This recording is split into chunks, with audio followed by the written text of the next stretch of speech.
Om Ajnanatimirandhasya Jnananjana Shalakaya Chakshurum Nilitam Yena Tasmai Shri Guruve Namah.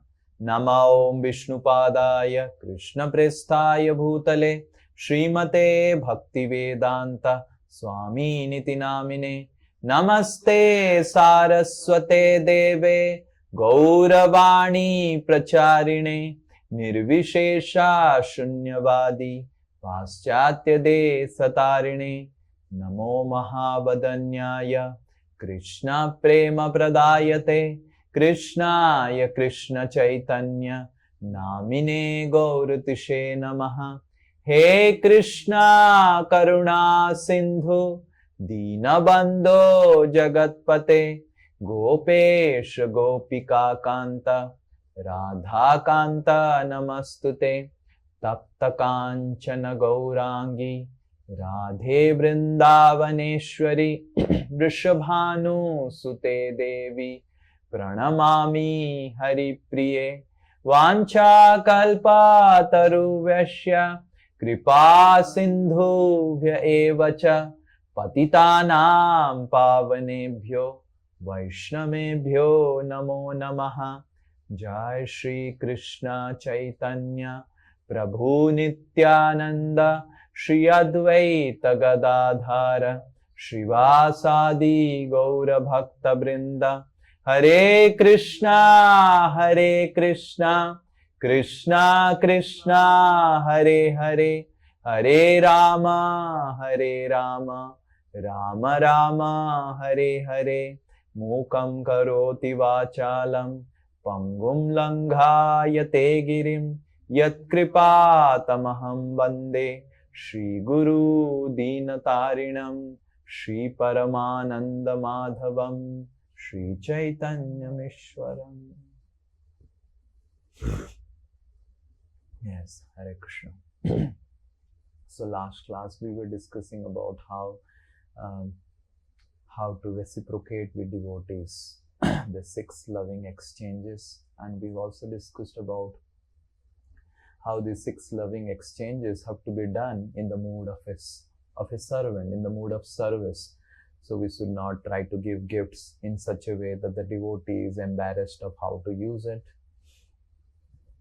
And we should try to reveal to those devotees who can really help us, not try to just dump our negativity on a devotee who cannot help us. In this way, we discussed certain things more elaborately about how these 6 exchanges are meant in, it has to be performed in the mood of a service. And also, one thing I remember that I have forgotten to speak last class was that it should not happen that we keep on accepting the gifts, accepting the prasadam, and we are not giving anything. Sometimes we get into accepting mode and we become like, oh, nice. Why devotees association is nice? I keep on receiving a lot of gifts. I keep on receiving a lot of appreciation. I keep on getting a lot of prasadam. I keep on getting invitation to different homes, and I don't have to cook now. Very nice. So I keep on. So that is not the mood. The mood is that if I get invitation from one devotee, I should try to extend invitation to 10 devotees. That should be the mood, that I should serve more than I receive from Krishna and from devotees. If I receive one gift from a devotee, I should have the mood that I should 10 times give back more to the devotees and Krishna. And Krishna is also like that. You see, Krishna, you give little bit to Krishna, Krishna amplifies it and gives it back. Yes? Can anyone give some examples on this principle? How you give little to Krishna, Krishna amplifies and give it back in a big amplified quantity. Yes, Bihari Govind. We see one pastime where one fruit seller lady gives fruits to Krishna, and Krishna gives, he gives only a grain, but that turns into a lot of wealth. jewels. Very good. So yes, Pavan Krishna. Prabhu, Vipra Sudama, he gives some broken chip rice, but he gets a lot of. Yeah, Vipra Sudama gives some broken chip rice, and then he gets back the entire Vaikuntha type opulence. Yes, Preeti Mataji. हरे कृष्ण प्रभु जी दंडवत प्रणाम प्रभु जी द्रौपदी जी ने भगवान के हाथ में खाना very good, yes.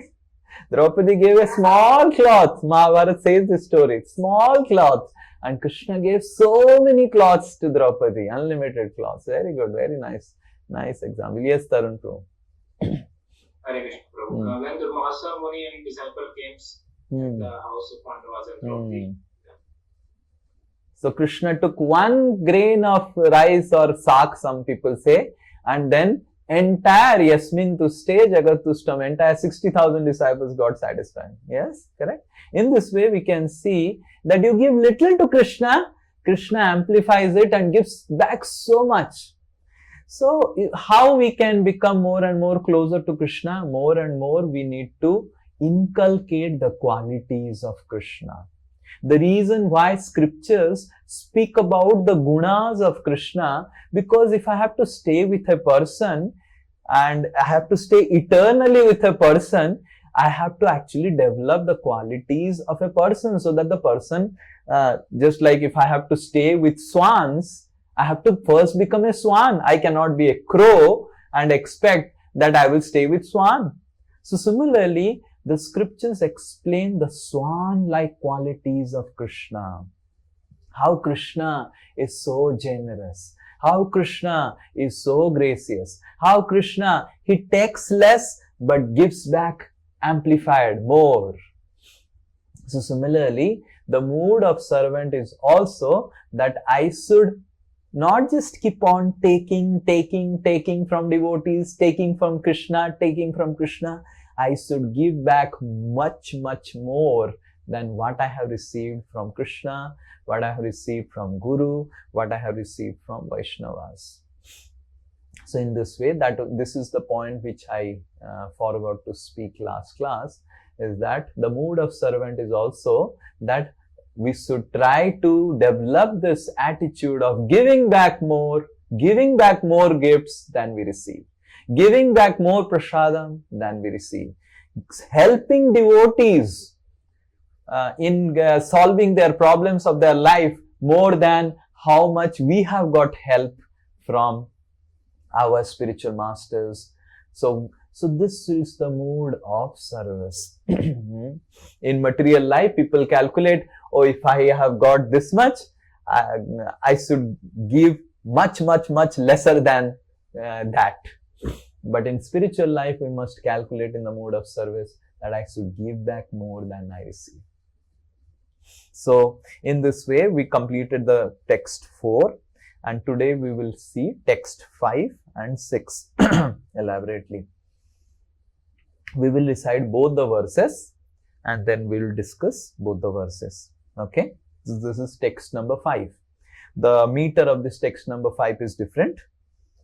You will come to know. This is Srimad Bhagavatam traditional meter.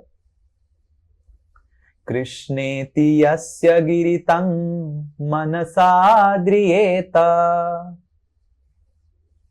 Krishneti yasya giritam manasadriyeta. Dikshasti chet pranativhi cha bhajantamisham. Dikshasti chet pranativhi.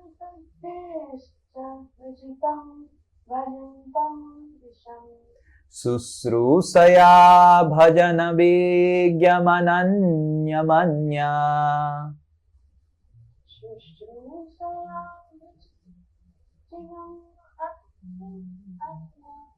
Nindadi sunya hrudami pshita sangalabdha.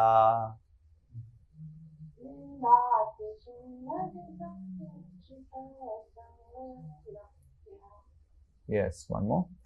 Krishneti yasya giritam manasadriyeta. Krishneti yasya giritam न साद्रियेता दीक्षास्ति चेत् प्रणतिभिश्च भजन्तमीशाम् दीक्षास्ति चेत् प्रणतिभिश्च भजन्तमीशाम् शुश्रूषया भजनविज्ञमनन्यमन्या शुश्रूषया भजनविज्ञमनान्योन्या निन्दादिशून्यहृदमीप्सितसङ्गलब्ध्या निन्दादिशून्यहृदमीप्सितसङ्गलब्ध्या One more. कृष्णेति यस्य गिरितं मनसा द्रियेत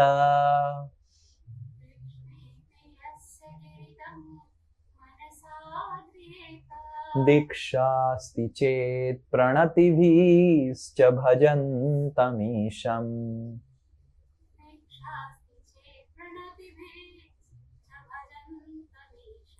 शुश्रूषया भजनविज्ञमनन्यमन्या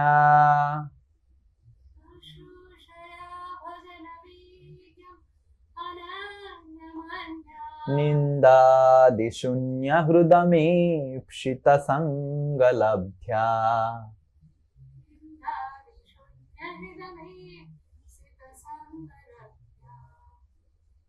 Translation. One should mentally honor the devotee who chants the holy name of the Lord Krishna. One should offer humble obeisances to the devotee who has undergone spiritual initiation, Diksha, and is engaged in the worshipping of the deity.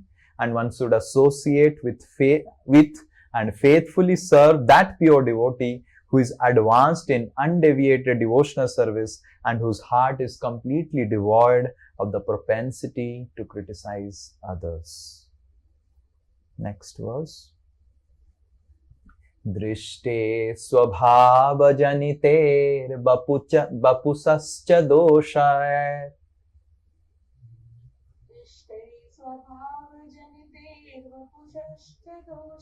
na prakritattvamiha bhakta janasya pastyet.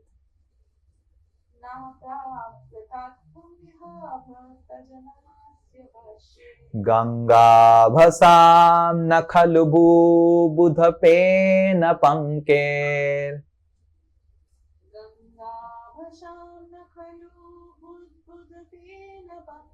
Brahma dravatvam apagachati niradharmai.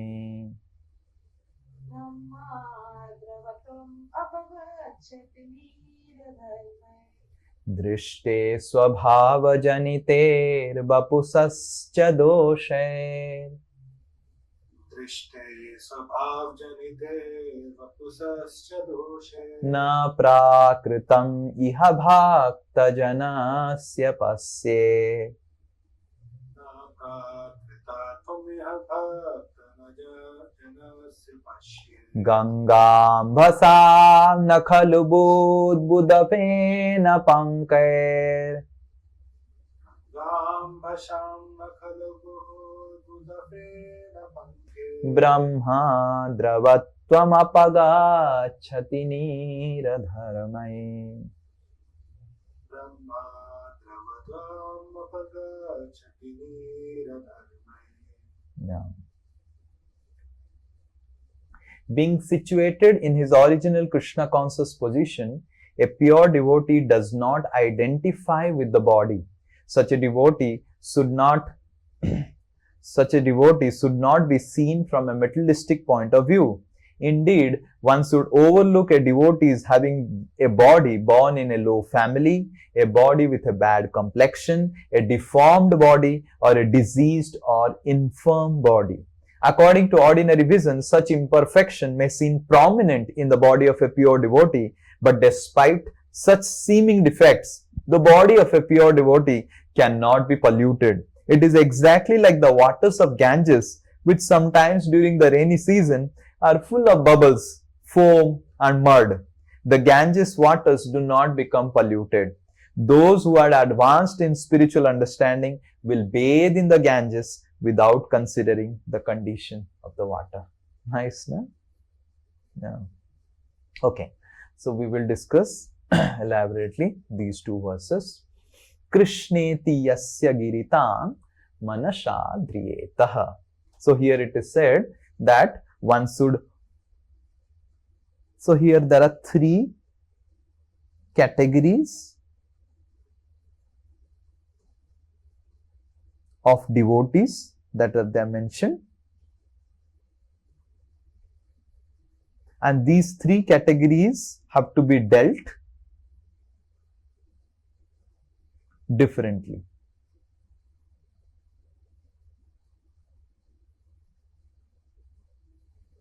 But what is the underlying principle of the dealing? Can anyone say after reading the translation? What is the underlying principle of the dealings? What is the underlying principle of the dealings involved? Yeah, very good, very good. Sweta Mataji is telling the right answer. Yes, respect.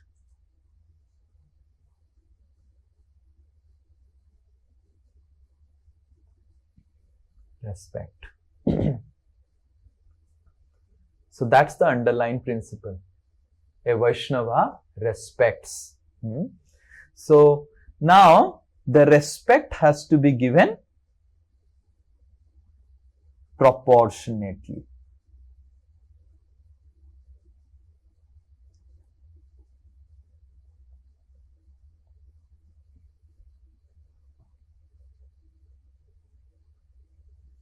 So,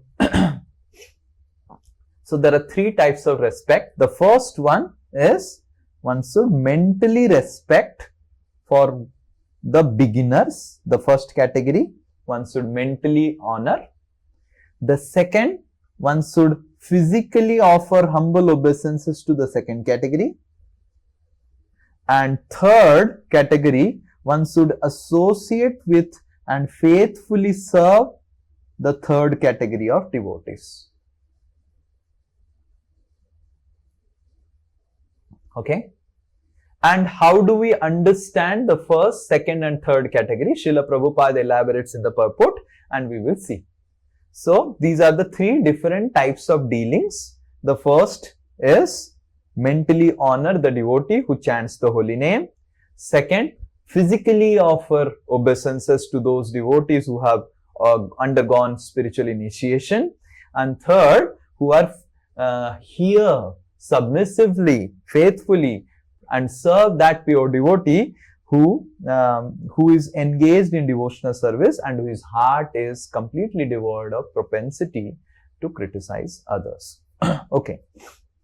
So here in the purport, if you see the three kinds of devotees that are mentioned, that technically are called the Kanistha,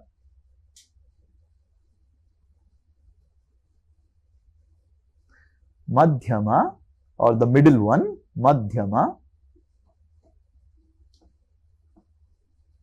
and then Uttama.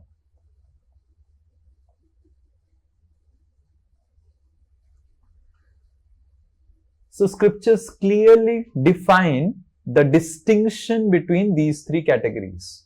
Srimad Bhagavatam elaborately explains about the distinction.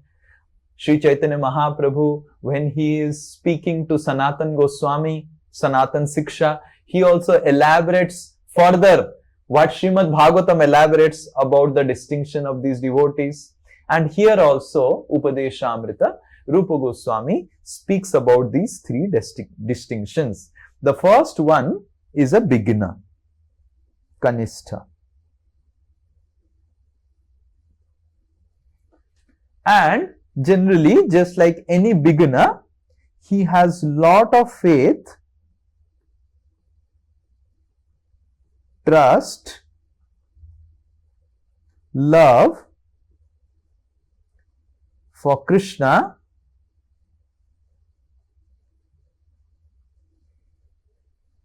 but no such affection and trust or love or respect to devotees. So this is the first characteristic of a Kanistha Adhikari or a beginner in Krishna consciousness. He comes, he is very, oh, Thakurji, Thakurji, Thakurji, but then he will not respect the devotees of the Thakurji in the way that he respects Krishna. He has lot of love for Krishna, he has lot of trust for Krishna.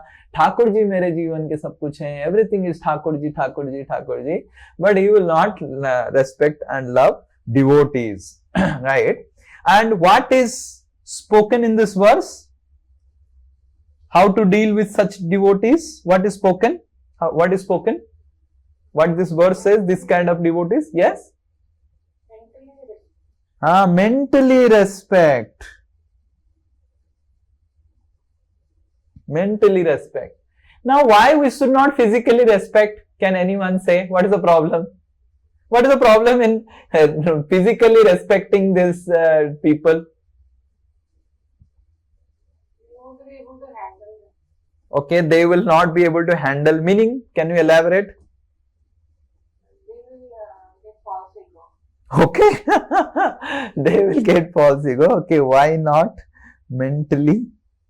So why not physically? Okay, so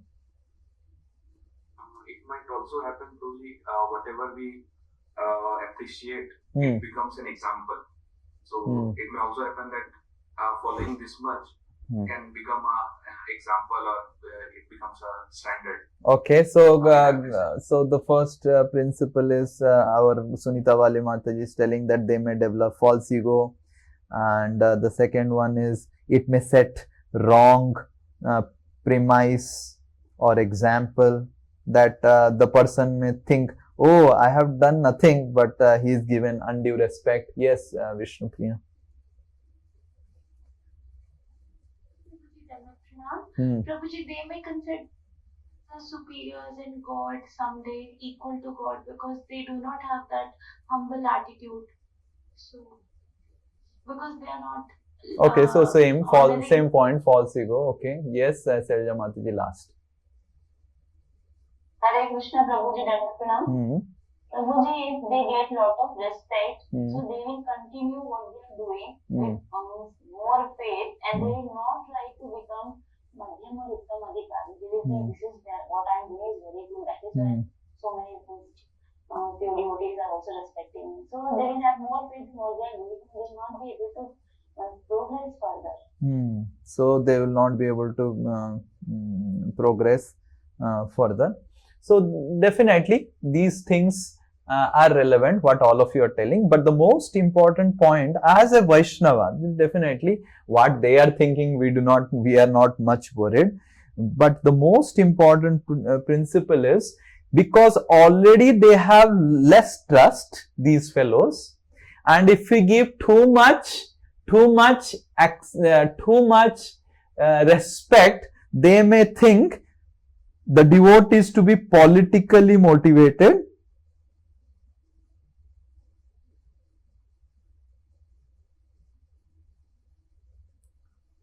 or having some hidden agenda.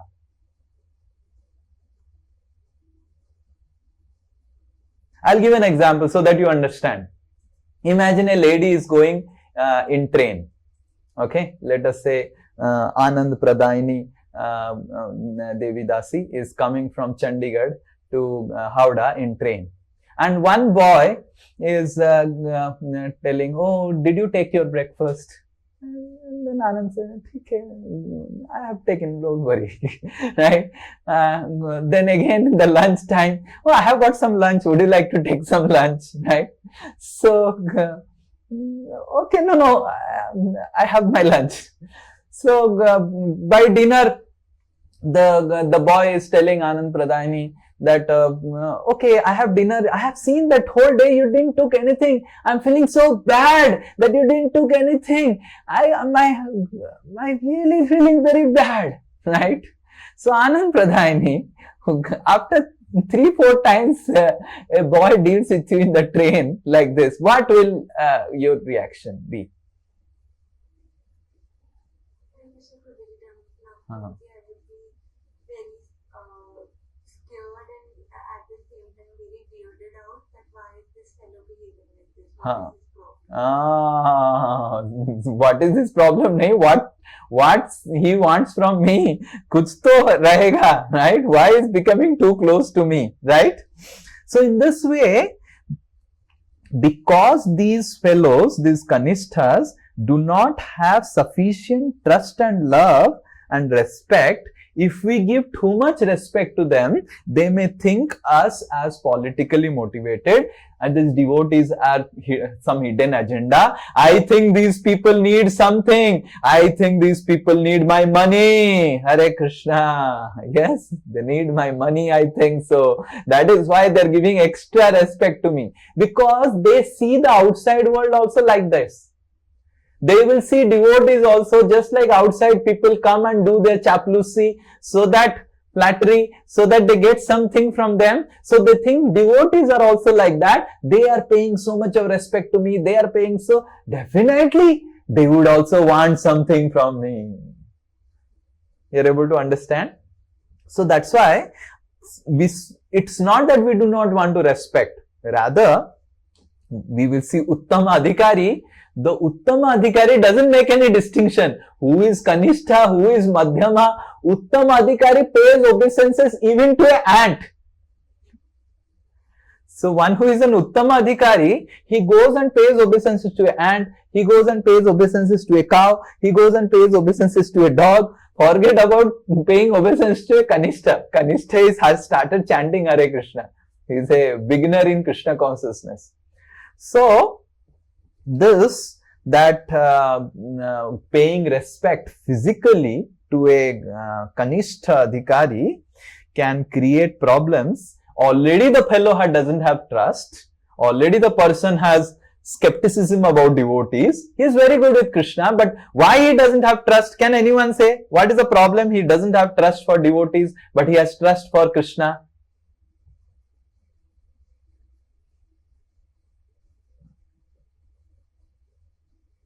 Yes, Preeti Mataji. क्योंकि मुझे past में बहुत सारे ऐसे example सुने हैं कि गुरुओं ने एक्सप्लॉइट किया है. So he has heard from lot of places that sometimes this guru has done something, that devotee has done something, that sadhu has done something, that Baba has done something, and that has created a lack of trust. And more,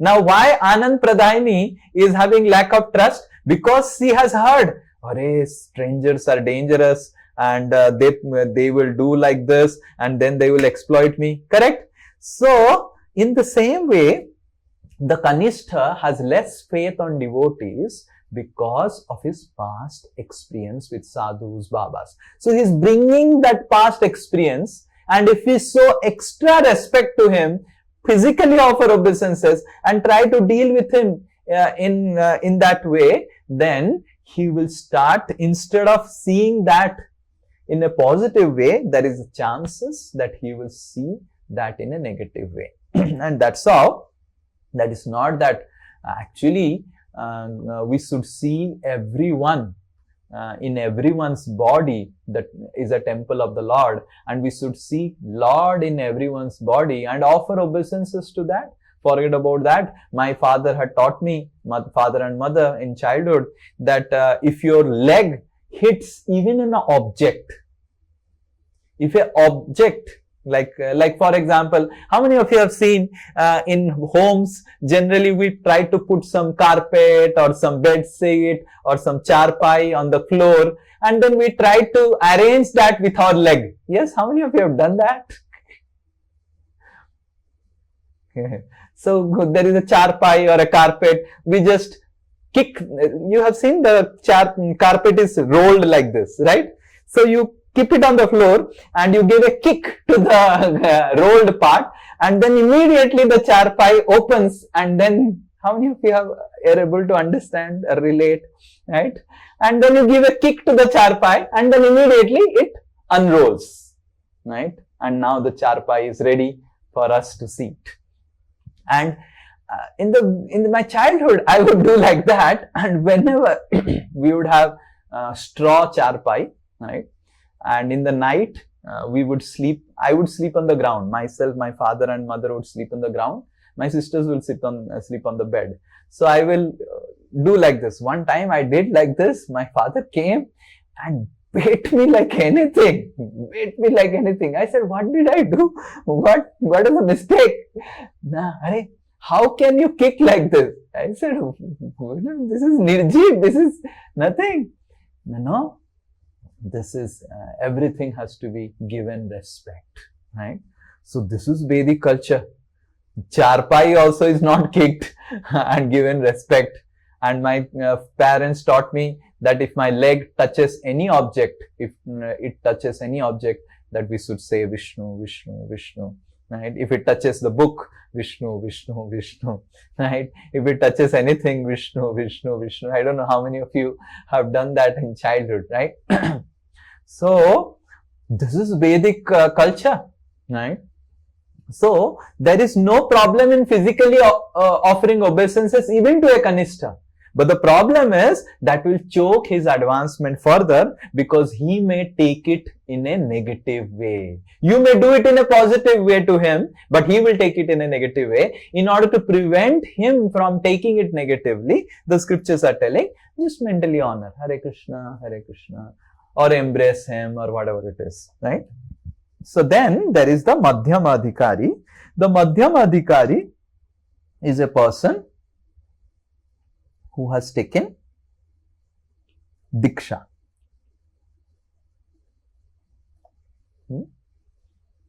And he is engaged in devotional service.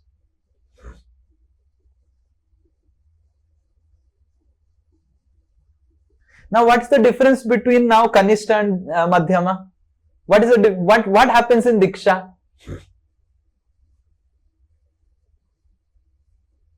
What's so special about Diksha? He has touched on someone, a devotee. So the very fact that he has taken Diksha, that means that he has developed trust at least on some devotees. At least 3. If he has taken Diksha, there will be at least 3 people. That is, who are the 3 people?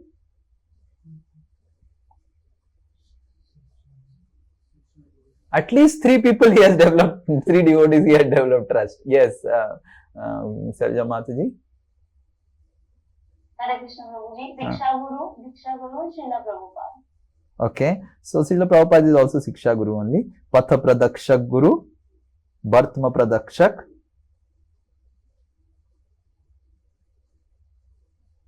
and Siksha Guru and Diksha Guru.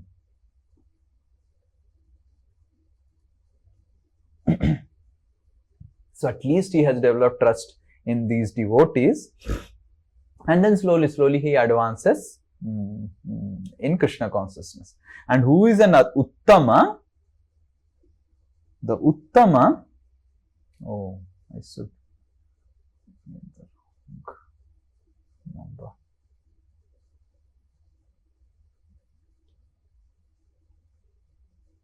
So who is an Uttama?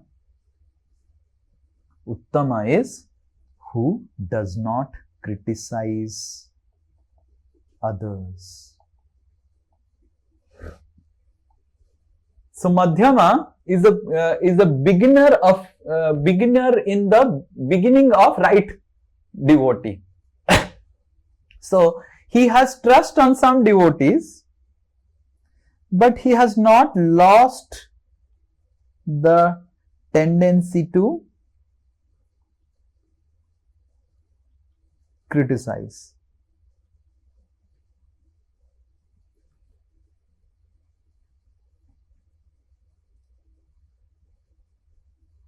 So how we have to know what Rupa Goswami is telling? What we have to do with Madhyama? Yes? What we have to do with Madhyama?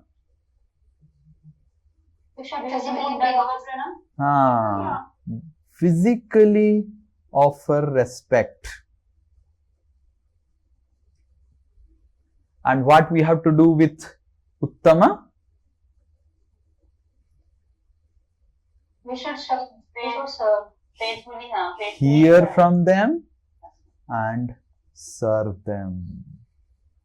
Hear from them and serve them. Hear faithfully, serve sincerely.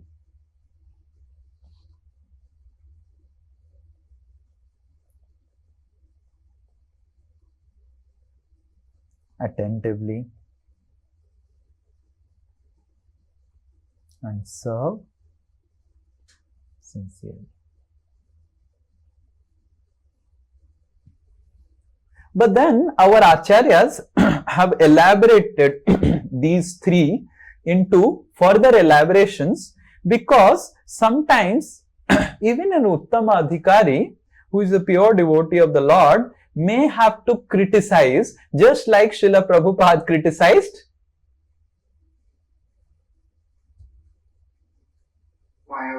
Mayavadis. Srila Prabhupada criticized the scientist. Srila Prabhupada criticized sometimes his god brothers, right?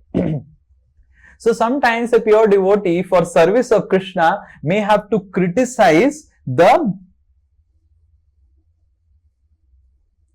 materialistic mentality.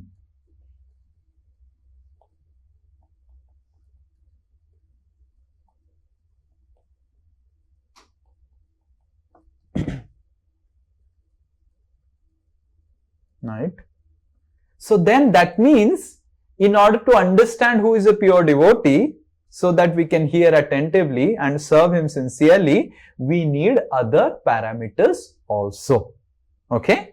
So that's why other parameters are also explained in scriptures to understand the difference between Kanistha, Madhyama and Uttama. Everyone is clear with this understanding? The Kanistha is a beginner, Madhyama is in between, and Uttama is who has no tendency to criticize others, and different dealings with these different categories of devotees. But sometimes it is very difficult to understand that, oh, he is just criticizing. We may tell Srila Prabhupada also, he is a Madhyama Adhikari, he is not a Uttama Adhikari. Why? Just see how much he is criticizing the scientist. Huh? He is just speaking rascal scientist. Huh? How much he is criticizing the scientist. So that's why he is not a Uttama Adhikari. So that is why we may try to land up into problems, and because we may land up into problems, there are other parameters by which we can understand who is Kanishta, Madhyama and Uttama, so that we can understand Uttama, right? The whole philosophy of all these things is to respect everyone, but hear from those who can help us advance, right? So the whole philosophy here is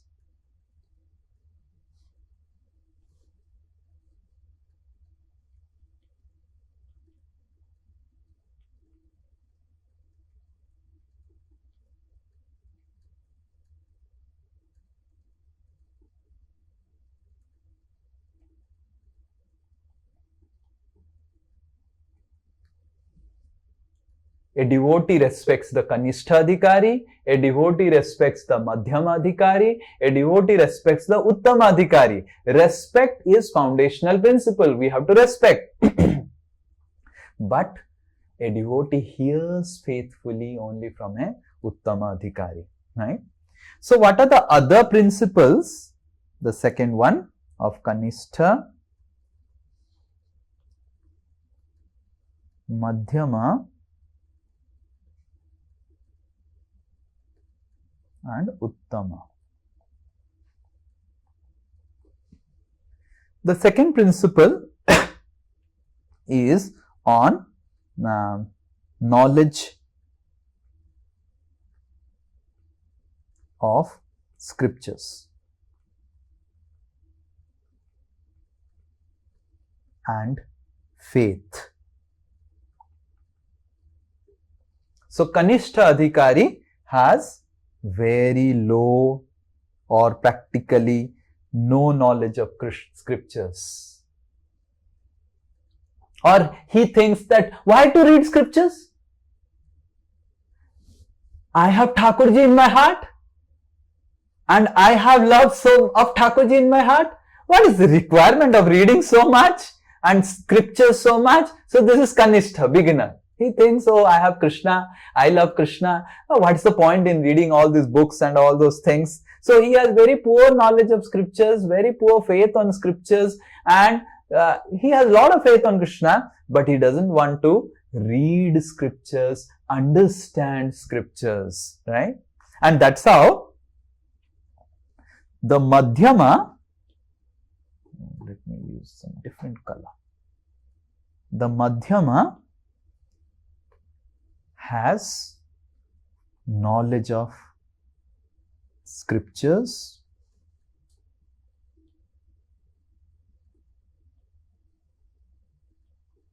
he has faith on scriptures, he follows scriptures, and if he gets into some confusion,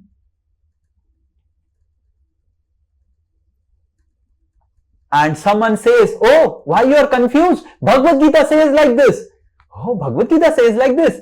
Oh, I do not have now any confusion. Immediately his doubt will go away if someone quotes from scriptures.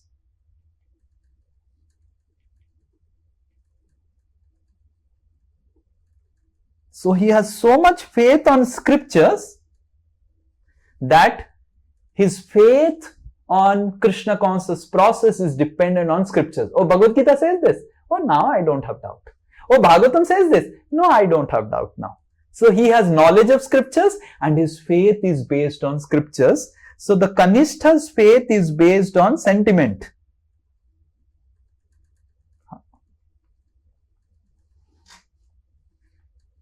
But Madhyama's faith is based on scriptures.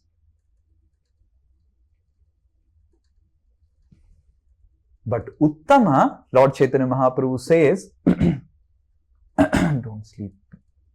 The Uttama, Lord Chaitanya Mahaprabhu says, he is special because the Madhyama has conviction on scriptures, but if someone asks him anything from scriptures, he will not be able to convince others about scriptures. So that, but a Uttama can convince others and convert them in Krishna consciousness. So Madhyama, if you ask Madhyama, Arey, why scriptures are telling like this? No, scriptures are telling, I have faith, you follow. He will not be able to debate, convince based on scriptures. But an Uttama can convince others and convert them in Krishna consciousness. Right? Are you able to understand the difference between Madhyama and Uttama? Right? So Madhyama has faith. Yes, Bhagavad Gita says this. But if you ask him, if some outsider asks him question that why you are doing like this, no, Bhagavad Gita says this. And he doesn't have faith. So Madhyama cannot convert his faith and change him and convince him, no, you have to follow Bhagavad Gita. So he will not be able to do. So that's why the difference between Madhyama and Uttama is Madhyama has faith on scripture, Uttama has faith on scriptures, but Uttama can give that faith to others, convince others, convert others to Krishna consciousness. Okay. Third, Chaitanya Mahaprabhu says that a Kanistha chants Hare Krishna if even once in his life he is called Kanistha Adhikari. One time if he tells Hare Krishna, then you have made him Kanistha Adhikari. Can you imagine how powerful is Hare Krishna Mahamantra? And so what? That's why Srila Prabhupada did. What was Srila Prabhupada's strategy?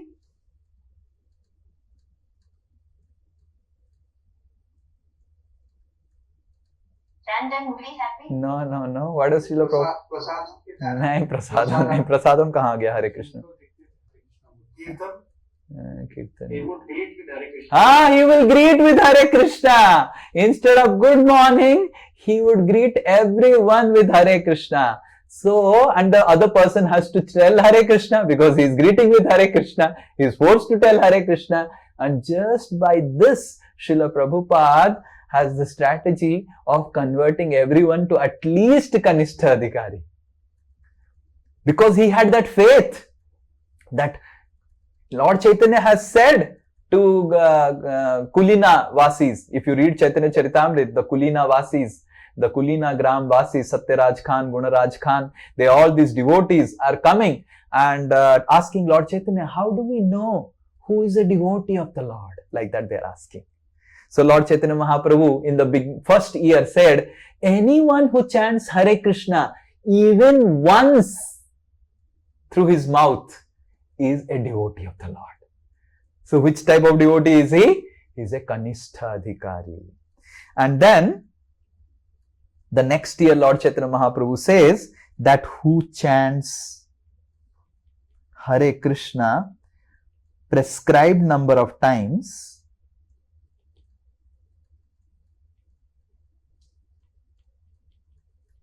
under the instruction of the spiritual master. So he chants under the direction of the spiritual master a prescribed number of committed chanting of Hare Krishna. He is a Madhyama Adhikari. And who is a Uttama Adhikari? Who can make others chant Hare Krishna Mahamantra. So in this way, Lord Chaitanya Mahaprabhu has given other parameters by which we can understand who is a Madhyama and who is a Uttama. Lord Chaitanya Mahaprabhu says that Jara Mukhe Nirantara Krishna Nam say Madhyama. So he is Madhyama. He is always chanting Hare Krishna under the instruction of the spiritual master. But who is Uttama? Jar Dekhe Sphure Anyar Mukhe Harinam.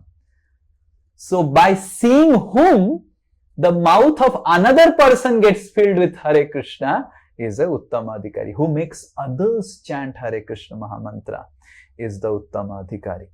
Right?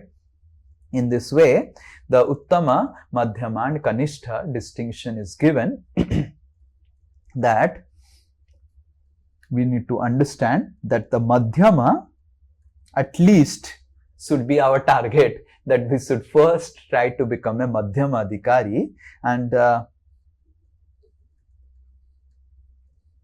Madhyama Adhikari has to do 4 things: love Krishna,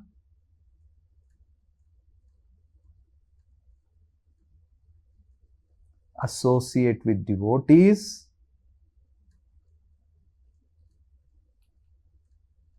in friendly way,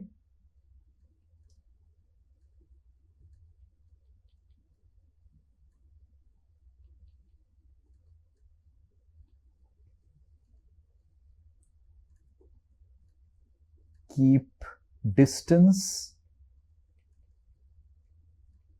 from envious people, and show compassion to innocent.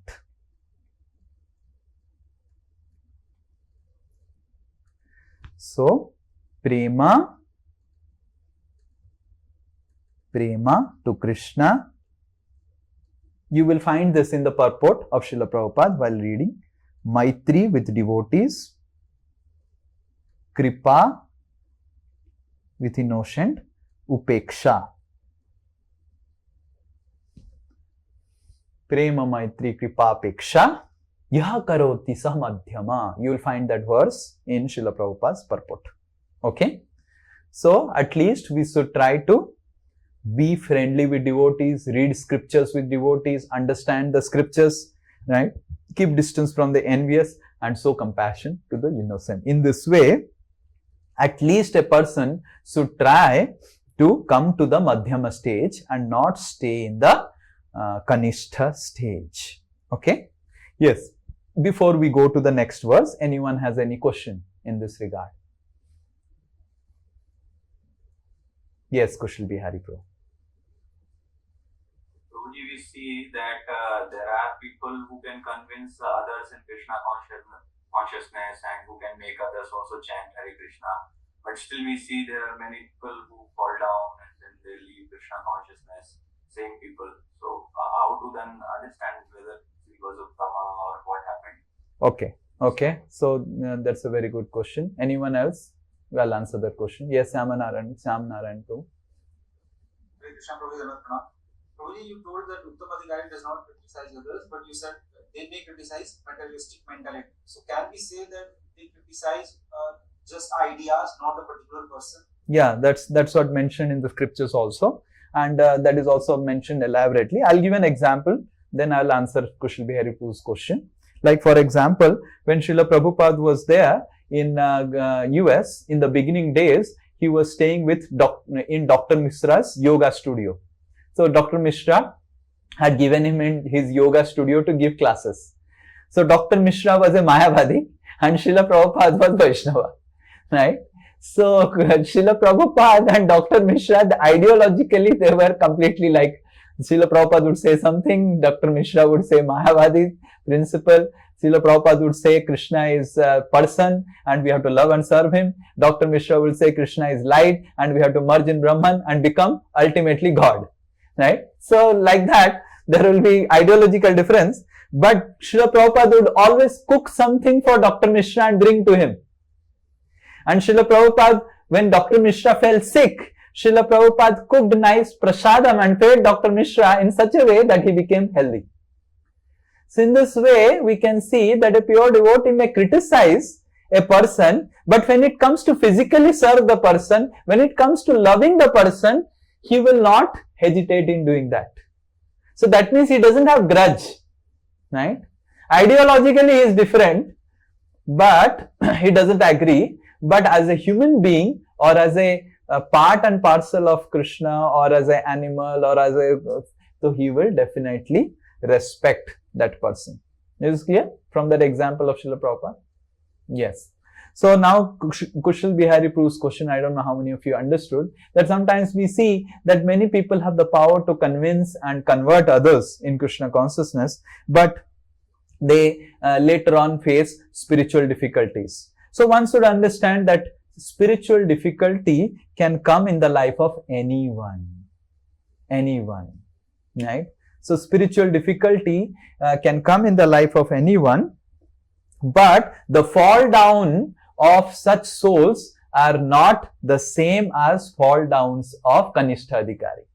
Like for example, Bharat Maharaj was in the platform of Bhava, not even Nistha, not even Ruchi, not even Asakti. He was in the stage of Bhava where he was crying tears when he was reciting. You can cry tears when you recite the Hare Krishna Mahamantra. He was crying tears when he was reciting Brahma Gayatri. Brahma Gayatri is a impersonal, it is a invocation to the impersonal energy of the Lord, but even invoking the impersonal energy, he is developing personal affection for the Lord and crying. Can you imagine what was the stage of Bharat Maharaj? Right? When we chant Brahma Gayatri, we don't understand where is Krishna in this Brahma Gayatri. Right? This is just, is it even referring to God? I think Brahma Gayatri is referring to Surya Dev. Right? Many people chant the Brahma Gayatri referring to the Surya or Sabita, because it is already mentioned about Sabita. So in that same, we can understand even Bharat Maharaj had spiritual difficulty and he has to also take a form of a deer. But when Uttama Adhikari faces spiritual difficulty, he doesn't face like Kanistha Adhikari. So Bharat Maharaj, he got the body of a deer, but he remembered everything of a deer, what he did last life, and he finally became Jada Bharat and went back to Godhead. So sometimes even Uttamadhikari may also face spiritual difficulties, and what should be our position? We should still respect them from distance. We should not associate with them now. We should respect them from distance. But kshipram bhavati dharmatma saswat santi nigacchati. Krishna says in Bhagavad Gita that when an Uttamadhikari falls prey to allurements and temptations of material energy, kshipram bhavati dharmatma. Kshipram is very fast. He will again come back to the right path, because if he is come to the level of bhava and he falls down, all the bhava will still remain. Don't think that now bhava has gone. No, even if he falls down, even if a Uttamadhikari on the stage of bhava falls down, so still he will stay in bhava stage only. What will happen is he gets temporarily covered over.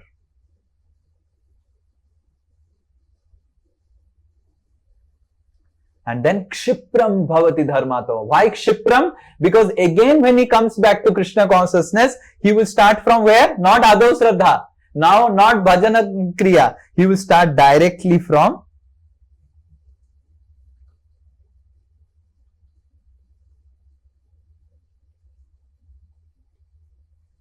that stage only. So that is why sometimes even Uttamadhikari may face, and Vishwanath Chakravarti Thakur says that even in bhava stage there are anarthas. We should understand that there are anarthas even in bhava stage. The anarthas completely go away only when Krishna puts his hand on the head of the devotee. So we see that it is written, Narsingadev putting his hand on Prahlad Maharaj, and it is mentioned that all the tribulations, all the imperfections, all the contaminations that Prahlad had, as soon as Narsingadev put his hand on his head, immediately it went away. Now one may think, Prahlad Maharaj, what contamination he had? He was Prahlad Maharaj. So you read the Bhagavatam. So in this way, even the Uttamadhikari like Prahlad Maharaj may have very slight traces of anarthas, which only goes away by the touch of Krishna. So that's why we should not be so much worried what will happen if Uttamadhikari falls down. He will not fall down like the Kanishta Adhikari. Right? One who has done service to Krishna, one who has converted others to Krishna consciousness, he will never go through the same way. Krishna clearly says to Yamaraj that, oh Yama, my devotees, even if they fall down, they are in my jurisdiction. You do not have any jurisdiction on my fallen devotees also. So we should understand that even those devotees who fall away, that they never come to the jurisdiction of Yama. They are always under the jurisdiction of Krishna. Krishna may slap, like Bharat Maharaj didn't got the body of a deer by material energy. How one can prove that Bharat Maharaj didn't got a body of a deer by material energy? Yes. Because Bharat Maharaj never did. Oh, okay. Ritu Mataji. Nah. Prabhuji, I think because Bharat Maharaj remembered. So Bharat Maharaj remembered entire past life even after getting the body of a deer. How Indradyumna Maharaj, who became an elephant, Gajendra, he didn't got a body of an elephant, Gajendra, because of material energy, because Gajendra remembered his prayers when the right time came. Similarly, when Narada cursed the Nalakubera and Manigriva to become the trees, so they didn't got a tree body because of material energy, they remembered everything in the body of a tree. So in this way, even if sometimes Krishna has to slap the pure devotee has to slap a fallen devotee, they don't go into the jurisdiction of neither material energy nor the yama, right? But there is a difference. So this is about sinful activities.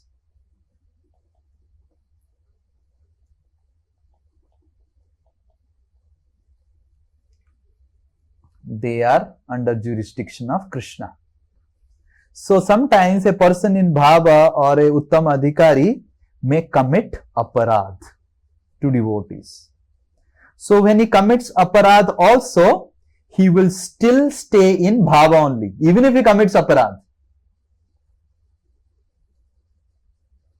And he will also the same temporarily get covered over.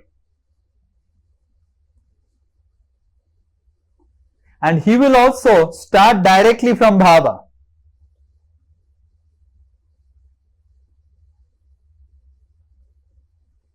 But sometimes those aparadhis are handed over to material energy.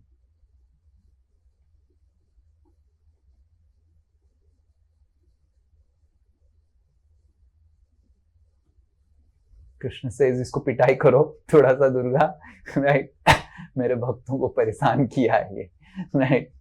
So even sometimes people may commit aparadh and go away.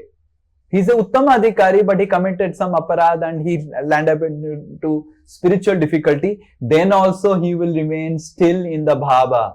So trayato mahata bhaya swalpam apyasya dharmasya, that becomes his eternal punji.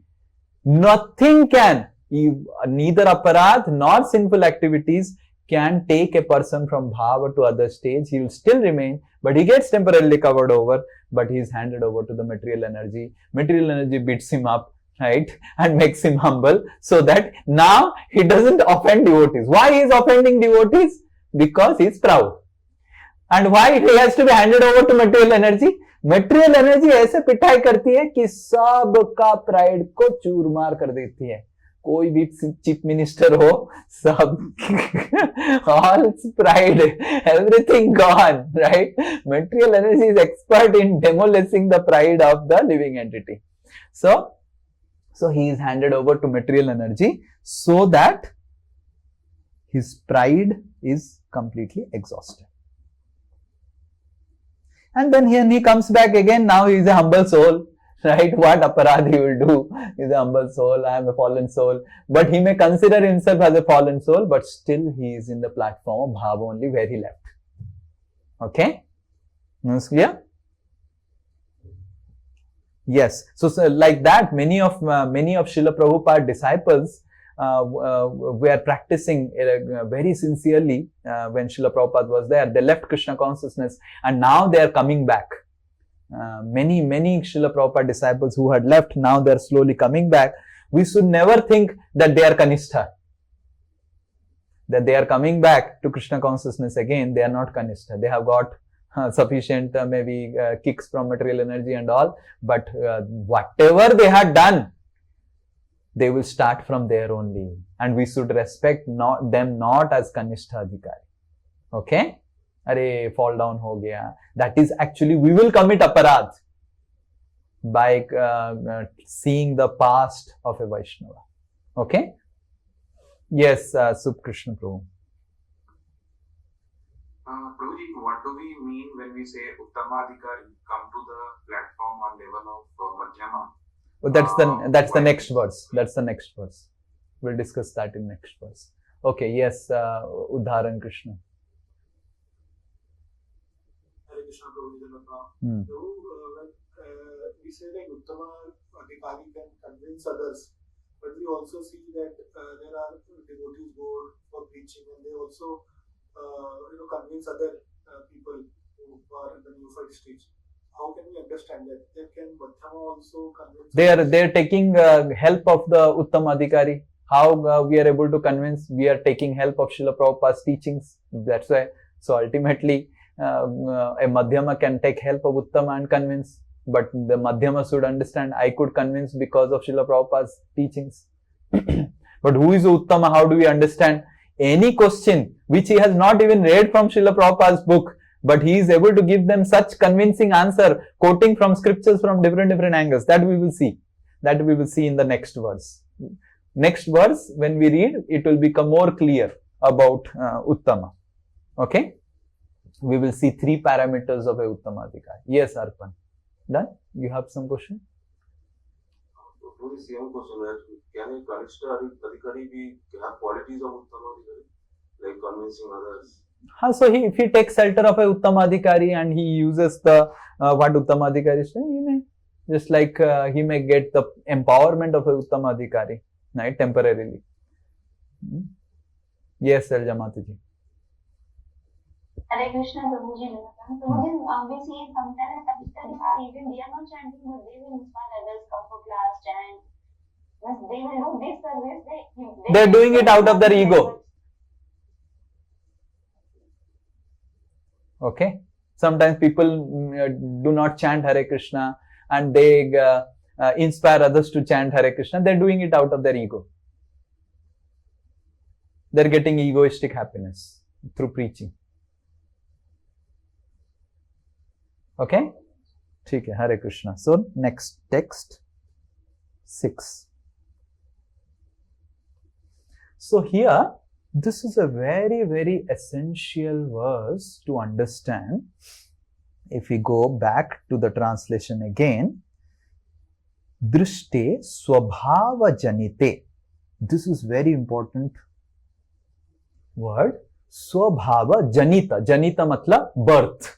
स्वभाव से पैदा हुआ. स्वभाव मतलब from his subtle body and also from his gross body.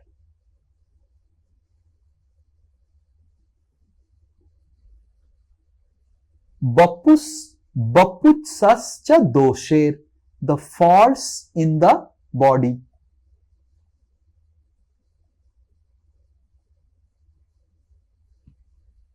Na prakritatvam, it is not considered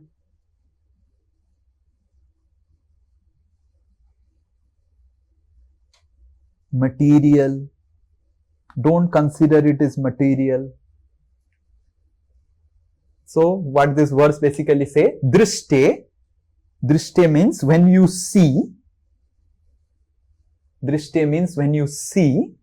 Swabhava janite, the faults arising from the body of a pure devotee, external or internal. Na prakritatvam, it is not material, and you should not see the pure devotee in a materialistic way because he is having a diseased body, he is having a low family, bad complexion, deformed body or diseased body. So when you see a pure devotee having all these things, you should not have ordinary vision or prakritatvam vision. You should understand these are all externals. But what is his internal? So the text 6 says the internals versus the externals of a pure devotee.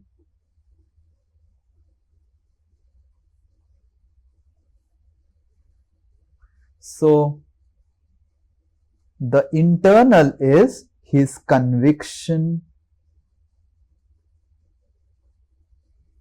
on Krishna.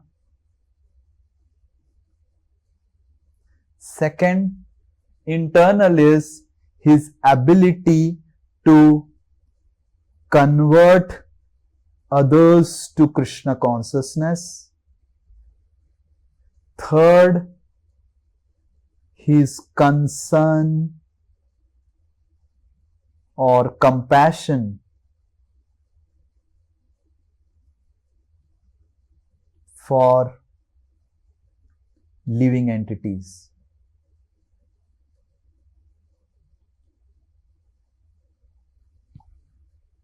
So this is internal of a Uttamadhikari. He is convinced on scriptures, convinced on Krishna. his ability to convert others to Krishna consciousness, and he has compassion for the living entities. And what are externals? Diseased body, whatever is mentioned in the verse, or deformed body, or low birth, bad complexion,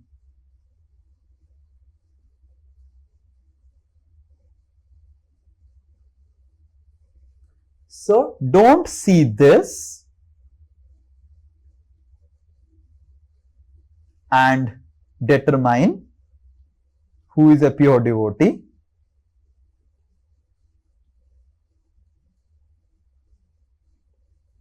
See this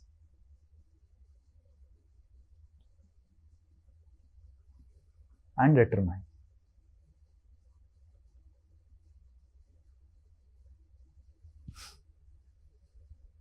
Okay?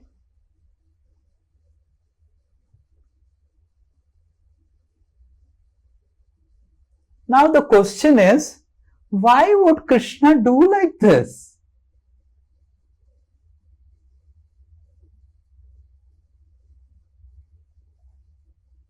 Why would Krishna give a diseased body, deformed body, low birth and bad complexion to a pure devotee, to a Suddha Bhakta?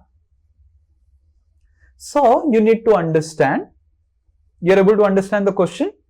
So the text literally says that focus on the internals, don't focus on the externals. But the point is, why would Krishna give all these things to a pure devotee?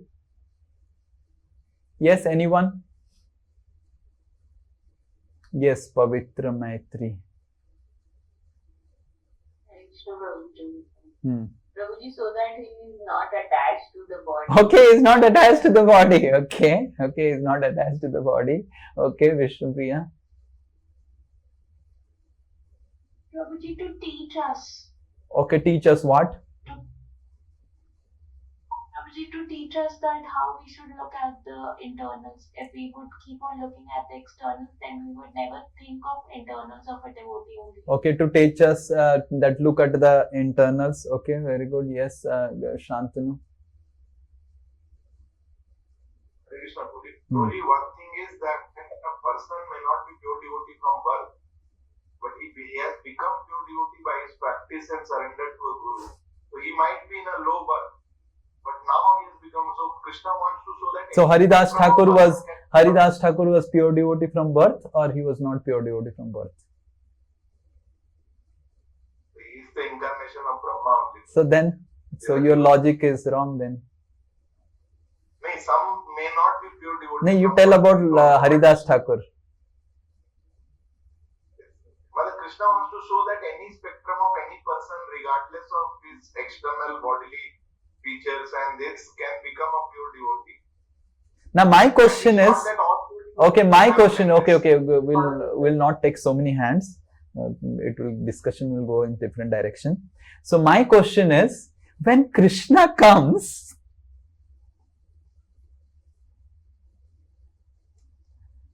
he gets he takes such a nice body.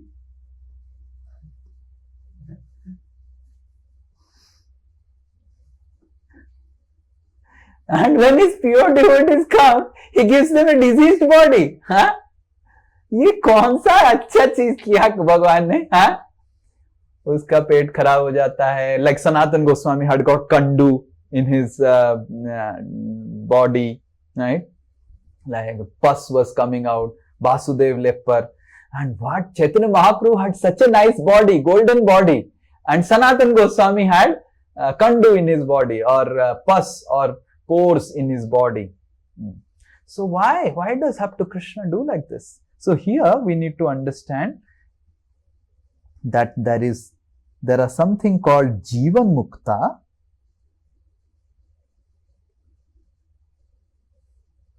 and there is something called a Suddha Bhakta.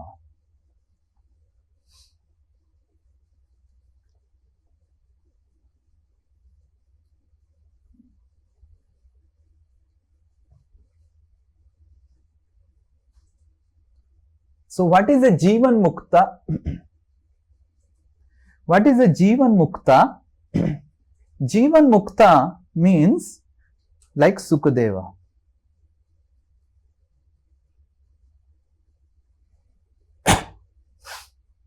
And Sukadeva Goswami, for him everything is soul only. He doesn't have a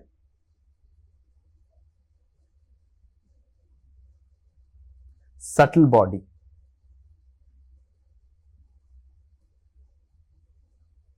Gross and the soul. The example is given of dry coconut. How many of you have seen dry coconut? I don't know, from village. Yeah. So if you take a dry coconut with a hard shell and you do like this, and it will be tuk tuk tuk tuk tuk. Inside there will be sound, right? So the scriptures give that example. So Jivan Mukta is like outside cell, that is a gross body, and inside that the soul, and soul is tuk tuk tuk tuk tuk tuk. Soul has no relation with the gross body, because the relation of the soul with the gross body, the gum or the adhesive is the subtle body.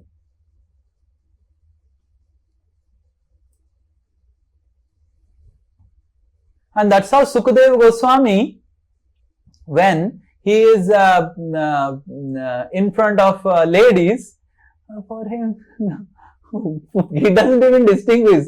He is a lady, he is a man, he is a woman, he is a king, he is a child. For him, there is no, because he doesn't have a subtle body. So, he is Jivan Mukta.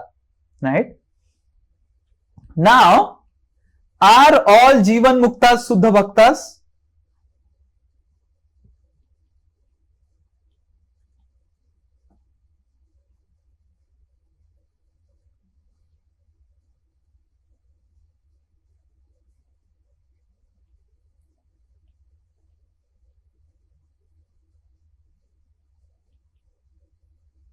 No. A person can be a Jivan Mukta but not be a Suddha Bhakta. Sukadeva Goswami himself tells about this in this Srimad Bhagavatam verse.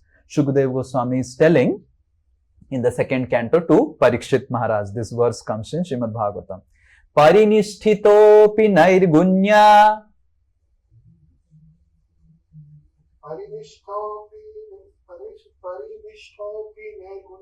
Uttama Sloka Leelaya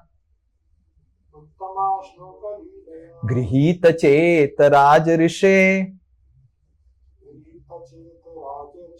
Akyanam Yad Adhitavan.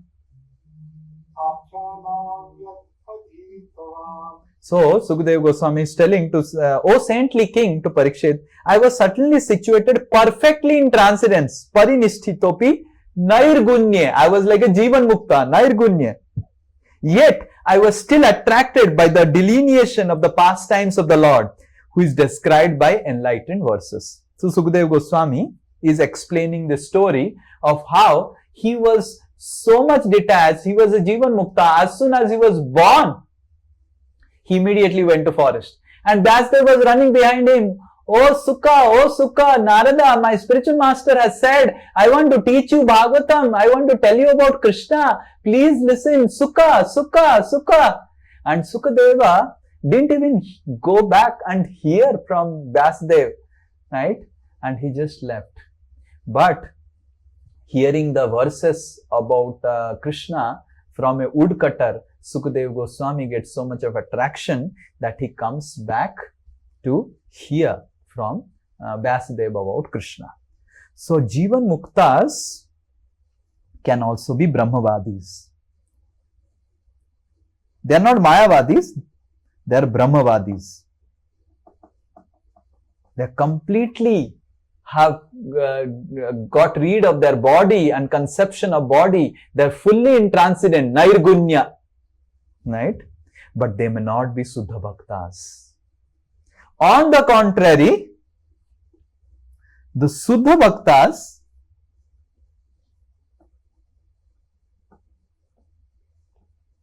may not be Jivan Mukta. Or they can be Jivan Mukta. One example of Jivan Mukta and Suddha Bhakta both is Ramananda Rai. So Ramananda Rai is Jivan Mukta and also Suddha Bhakta. Ramananda Rai was a man and he would go and massage the body of ladies, Devadasis, and so that they can perform in front of Jagannath. And Lord Chaitanya Mahaprabhu would say that anyone who imitates Ramananda Rai would fall down immediately.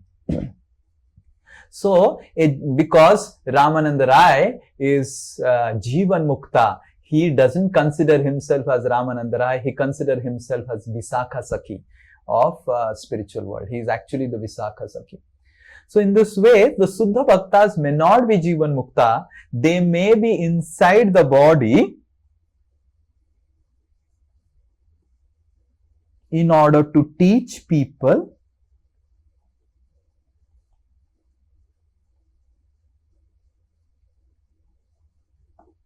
that bhakti can be practiced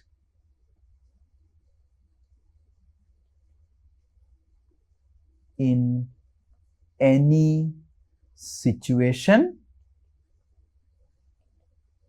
body or conditionings.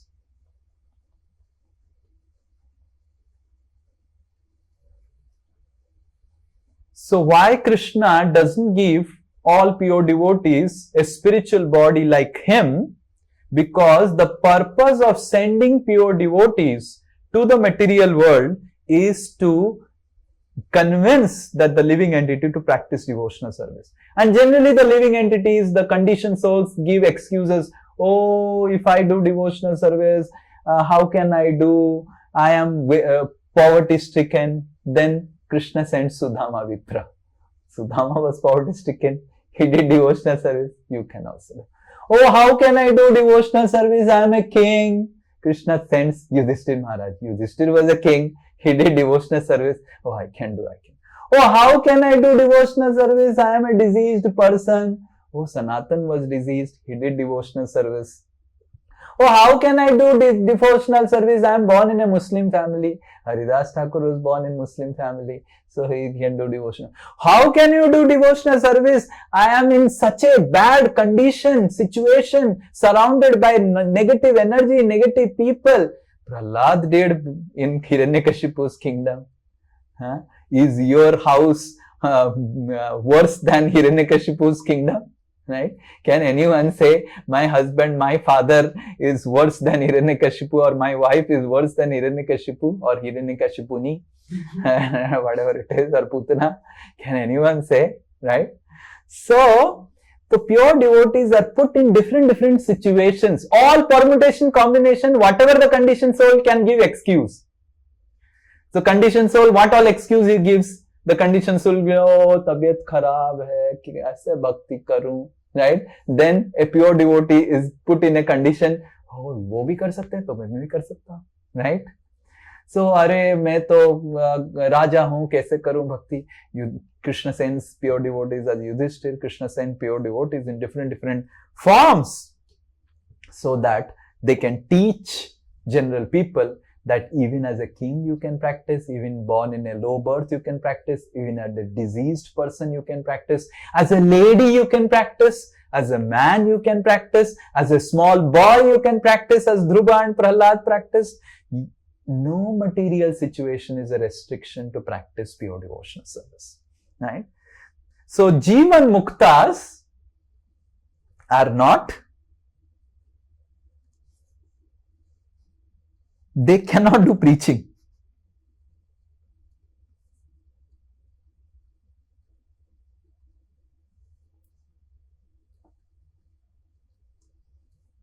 Because when they will preach, they will not make any distinction. They cannot adapt let's say Sukadeva Goswami goes and starts preaching to Pavitra Maitri.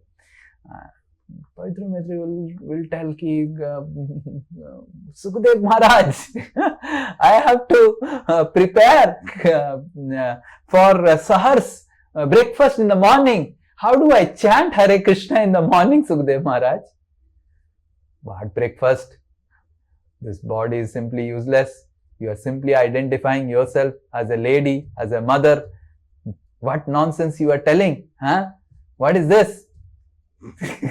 So Pavitra Mitra, Maharaj, you may be not identifying, but right now, Maharaj, I am identifying what to do. Right? So Jivan Muktas can do preaching. And that's how the pure devotees, Suddha Bhaktas, are not made Jivan Muktas purposefully by Krishna so that they can do preaching. And that's why gopis glorify them as Bhuri Dajana, Bhuri Dajana.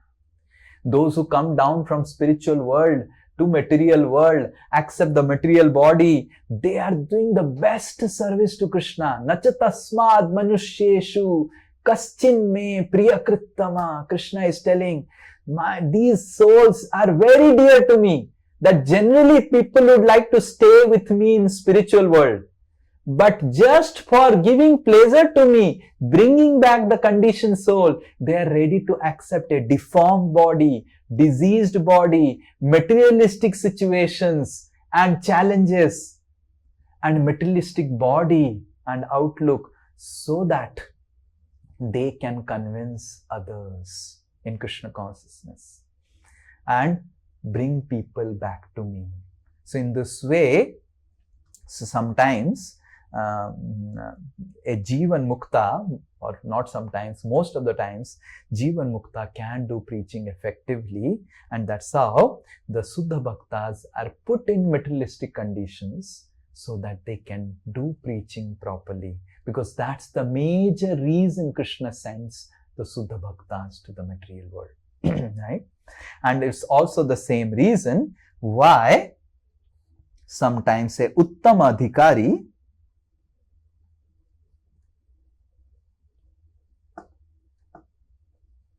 behaves like a Madhyama Adhikari so that he can preach. Because even a Uttama Adhikari also finds difficulty in preaching, because for Uttama Adhikari, one who is a devotee and one who is a non-devotee, everyone is a devotee of Krishna. Then how will you preach? If he is given a class, Prabhu, what is the requirement of class? Everyone is already a devotee all over the world.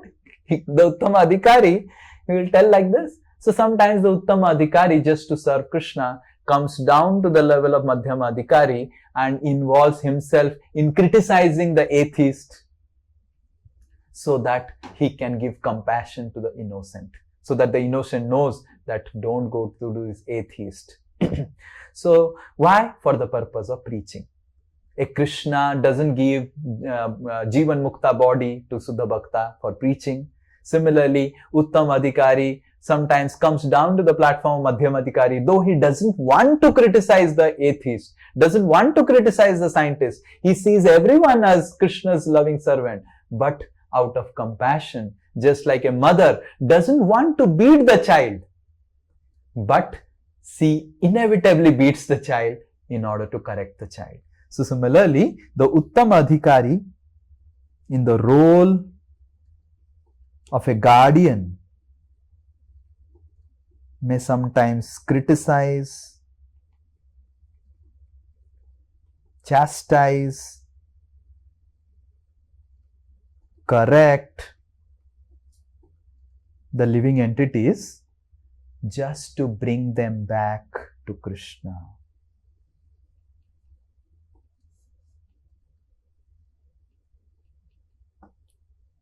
Though these chastisement, correction, criticism, these are all activities of Madhyama Adhikari. So they take up some activities of Madhyama Adhikari in order to show compassion. Just like a mother or a father or a parent The parent is not interested to beat the child. The parent is interested to love the child. But the mother beats the child so as to correct the child. Similarly, the Uttam Adhikari wants to respect everyone. But he as a mother or a father of the society criticizes or corrects so that he can bring back the person to Krishna consciousness. Okay, Hare Krishna. Anyone has any other question? Krishna Prabhu, is your answer done of your question? Yes, Okay, yes, Tarun Prabhu. Hare Krishna Prabhu.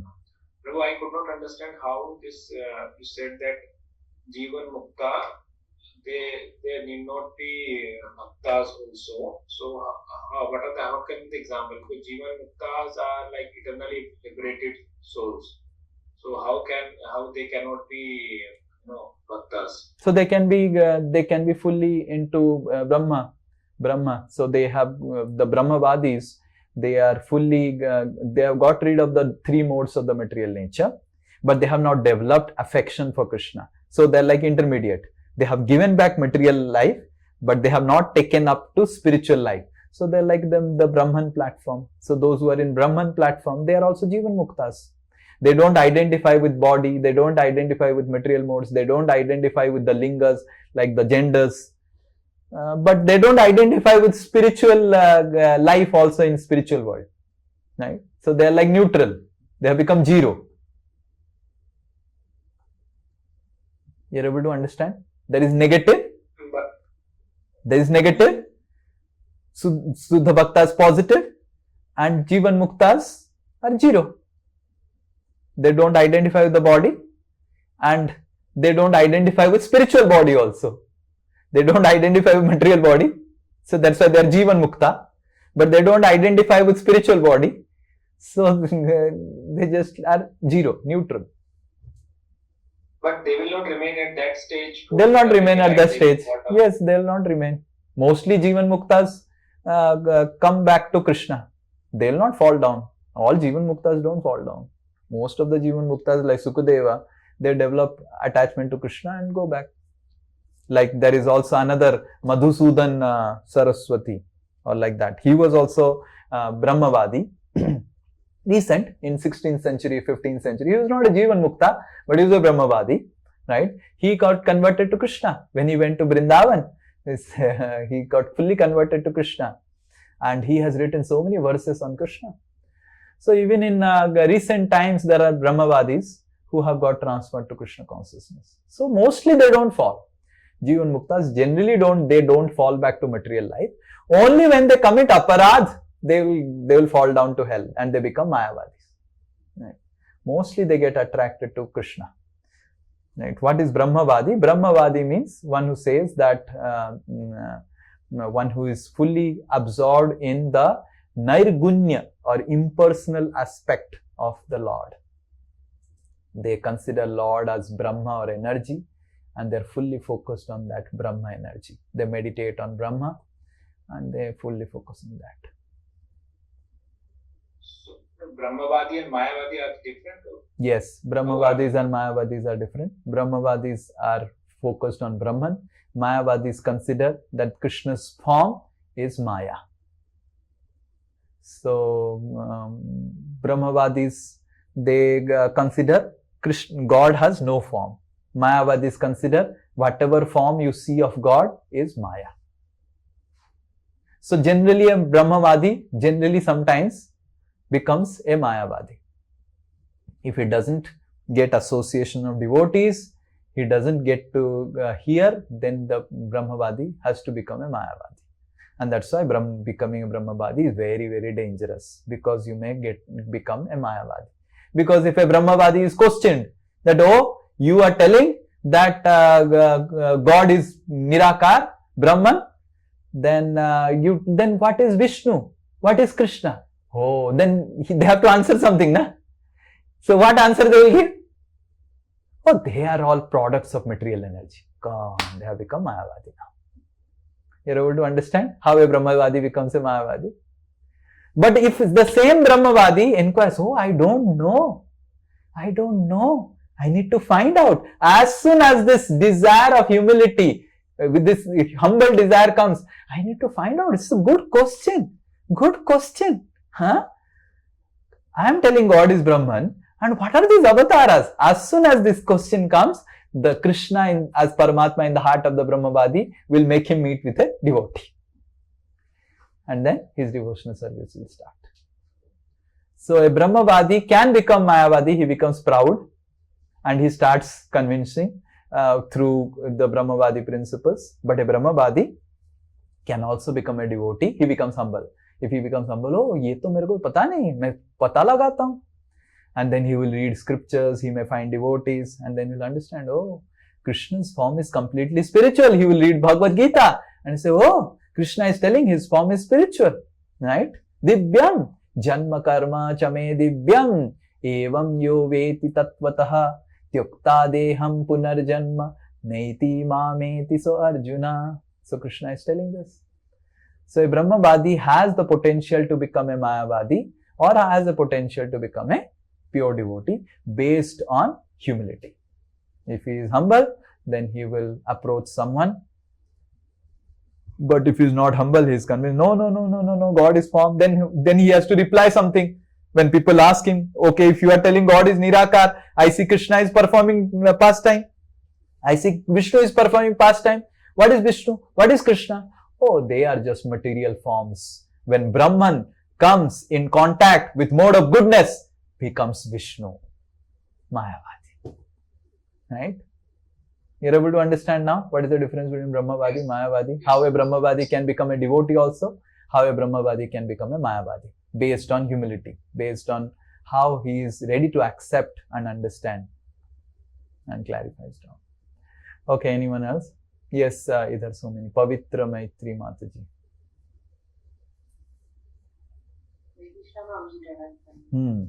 We see that Chaitanya Mahaprabhu, Nityananda Prabhu, when they left home, because we learn from their example, although they are Supreme Lord, so they were feeling more compassion for other souls, more than the separation from their material parents or their spiritual quest. Like if we see Uttam Adhikari, the first step is their quest for spiritual inquiry is more, or they feel compassion for other Jivatmas more, so they need move up and give shelter to other Jivatmas.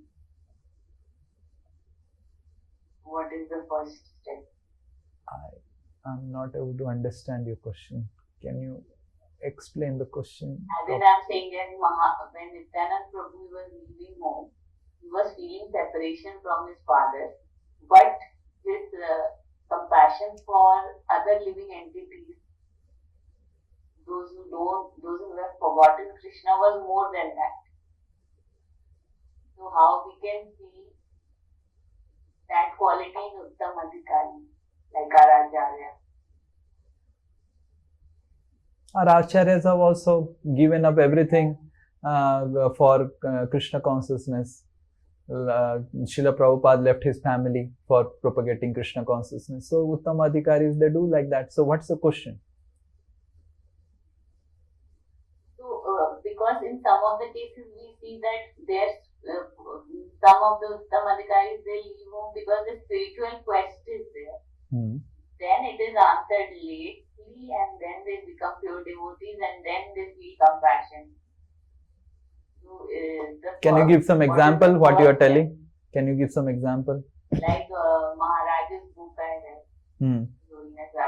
Maharaj. So what happened in that? When he was leaving home, so what was what was his intention? I'm just trying to know that. So we need to understand that showing compassion to living entities and spiritual quest goes hand in hand. So the love for Krishna and love for jivas goes hand in hand. But in the beginning, a person would like to love Krishna, and when he loves Krishna first, and then he understands he wants to serve Krishna, and when he wants to serve Krishna, he will ask, "Oh Krishna, how you want me to serve you?" Then Krishna says, "Oh, you can serve me best by showing compassion to the living entity." Then he shows compassion to the living entity. So in this way, the first foundational principle is our love for Krishna.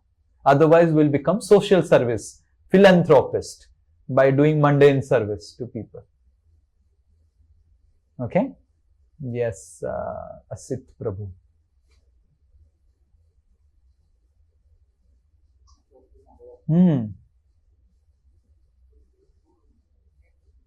Situation. Your voice is not clear. Please keep the microphone near your mouth.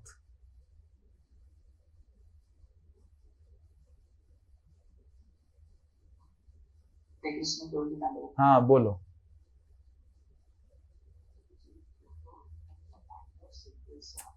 Anybody can do bhakti. Like Prahlad Maharaj can do bhakti. His father is very and all that. So the velocity of bhakti of Prahlad Maharaj, it was his prayers or it was his destiny of previous lifetime. And in this life, he tried his best and so neither by prayas nor by destiny one can practice devotional service. It is by the blessings of Narad Muni.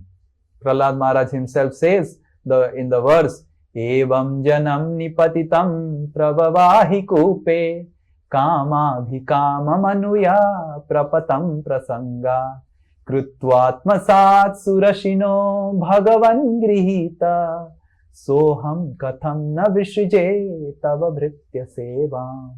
Prahlad Maharaj is praying to Narsingadev that my destiny was what? My destiny was kama bhikama manuya prapatam prasangat. I was having so much of material desires and my destiny was that I would have fallen into the dark well of hell. But your devotee picked me up, Narsingadev. Your devotee Narad Muni picked me up, Krutvatmasat, and made me exactly like Atmasat. He picked me up from the clutches of the material life. He instructed me by his blessings. He has made me exactly like himself. Krita matlab he did. Atmasat, उनके जैसा मेरे को बना दिया.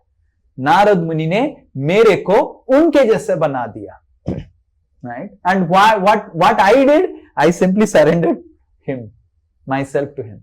So similarly, if a person surrenders completely to a pure soul, then his life gets completely transformed.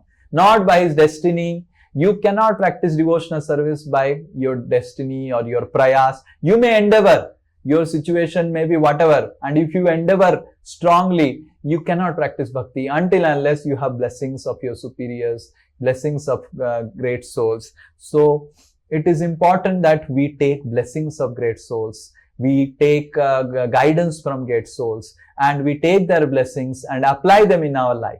So then we will become devotees by serving great souls, by doing something to please the great souls, by doing something for so that the great souls are pleased. When the great souls are pleased, they pray for us because they are pleased, and then all the problems in our spiritual life goes on. So why we are facing still problems, and even if we have prayas, we may not get rid of problems in spiritual life if we do not have sufficient kripa punji of the great souls. So we are facing difficulties in spiritual life.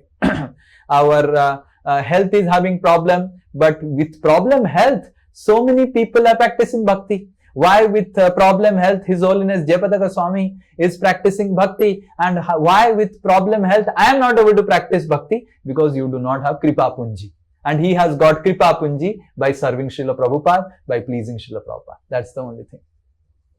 So if you get kripa punji of your superiors, even if you have all health problems, you will still practice bhakti. Even if you have a problem like Prahlad had in Hiranyakashipu kingdom, you will practice bhakti, not by your prayas. Not by your prayas is secondary.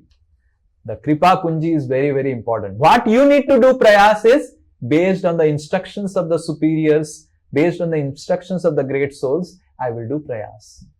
So Prahlad Maharaj didn't practice because of his prayas. Prahlad Maharaj practiced because of the kripa punji that Narad Muni bestowed him. And what was his prayas?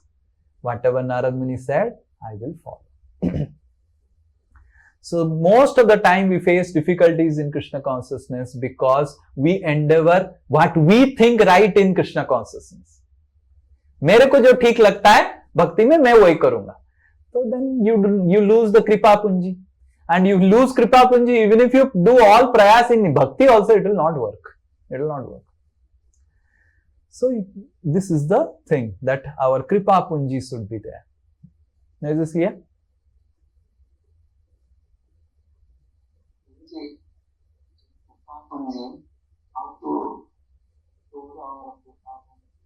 How to get kripa punji? Serve great souls, do service. Here it is mentioned. What is mentioned? How to get kripa punji of the pure souls? What is mentioned is clear.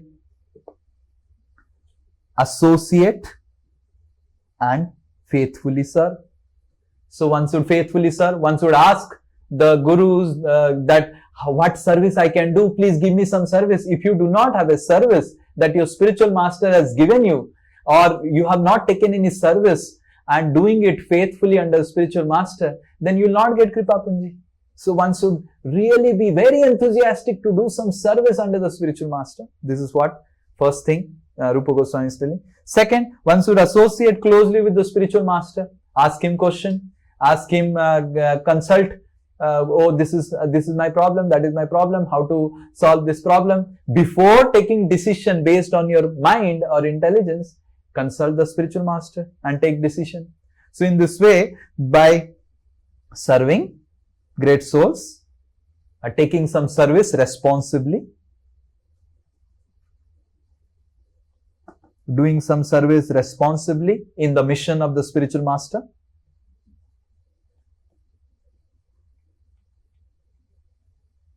and associating closely with the spiritual master by consulting one's problems, one's success, one's both success and failures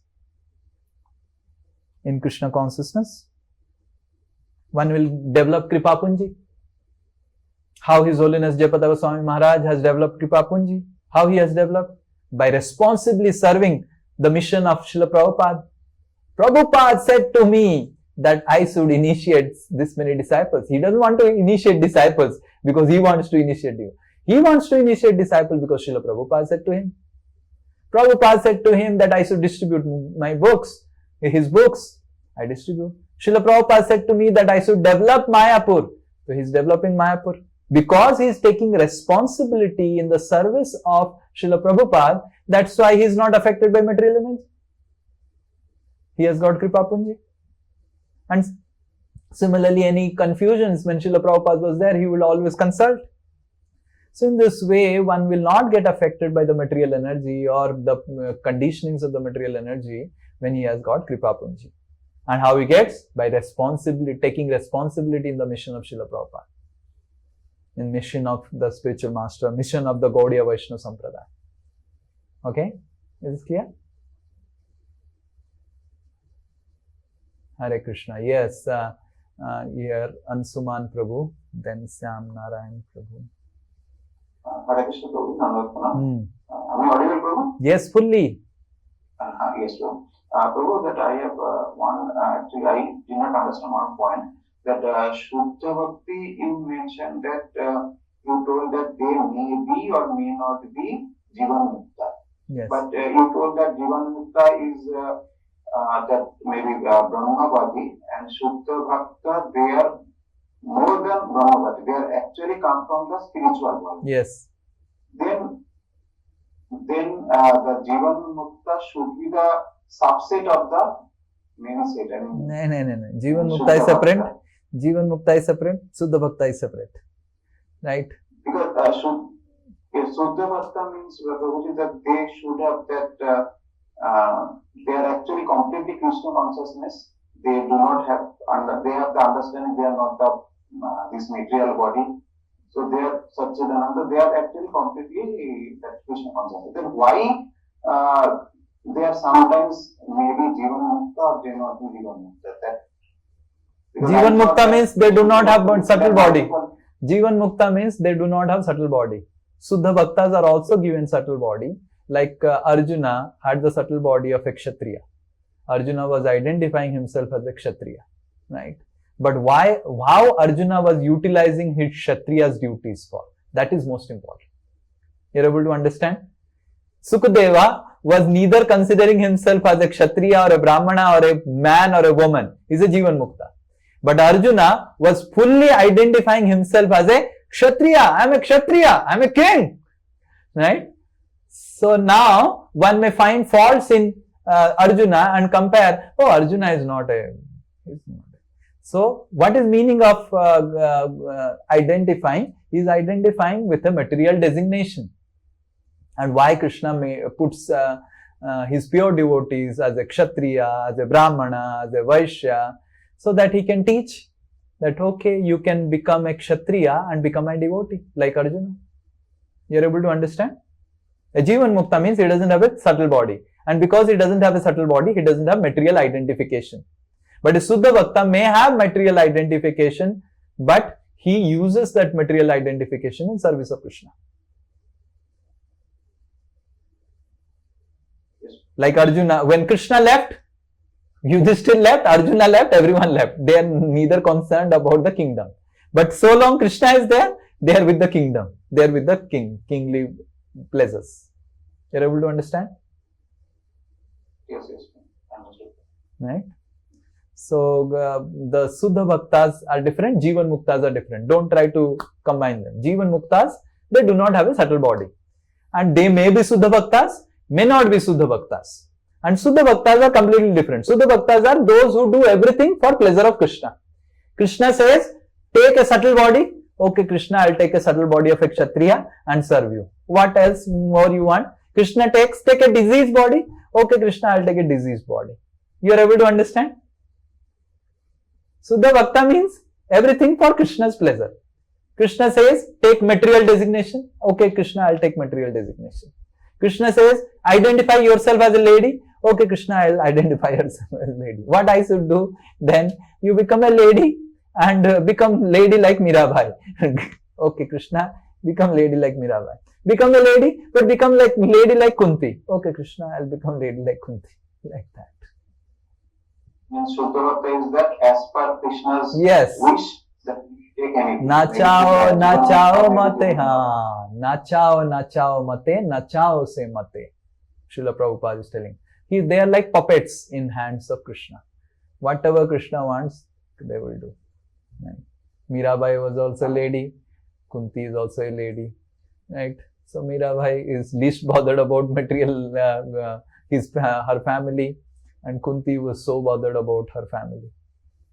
So in this way, whatever Krishna wants, the pure devotee does that. Right? But how do the pure devotee understands what Krishna wants? The pure devotee is always under the shelter of Krishna's great souls. So a pure devotee doesn't say that I am pure devotee, that's why I don't need guidance. Narad Muni never said like this. Yudhishthira Maharaj never said like this. Rather, Yudhishthira Maharaj, Narad Muni, Arjuna, everyone took shelter of spiritual master. So a pure devotee takes, even if he's a pure devotee, he takes shelter of another pure devotee or a guru. Right? And he understands how to serve Krishna through the medium of pure devotees, through the medium of guru. Is this clear? So he doesn't speculate, okay, I am a pure devotee, whatever I am doing is right. No, even if he is a pure devotee, he will take shelter of another pure devotee, guru, and hear from him and take guidance and follow in his life. He will never follow his mind. Even Arjuna was following Narad Muni. Narad Muni, Yudhishthira was following Narad Muni. Right? Narad Muni is pure devotee, Yudhishthira is pure devotee. But Yudhishthira never considered that I should follow whatever. So I will follow Narad Muni. Even Narad Muni is following Brahma, his father. He is taking instructions from Brahma, that is mentioned in Bhagavatam. Right? So pure devotee doesn't become independent. Is this clear? Yes, Prabhuji. Yes, okay. Now one Mataji, Anand Pradayini, and then one Prabhuji Samnara. Hare Krishna Prabhuji, Hmm. thank you so much for such a philosophical dense class. Prabhuji, I had one question. The question was that how is it possible for the Mayavadis to not recognize that it is not practical for everything to be Maya or illusion? I don't know. Mayavadis are so obsessed with their ego sometimes that they lose their common sense. And Krishna says to Lord Shiva that Mayavadam asat sastram. Lord Shiva is telling to Parvati that, oh Parvati, that I will come, Kalau Brahmana Murtina. I will come in the form of a Brahmana in Kali Yuga. Sankaracharya, it comes in Padma Puran, that I will delude the minds of the Gyanis and make them Mayavadis. So they are deluded, just like when someone is put some spell, he just can't understand.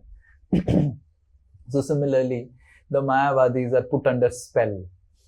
And with that spell, you completely forget what is right, what is wrong. And they lose their complete common sense. They lose their complete common sense.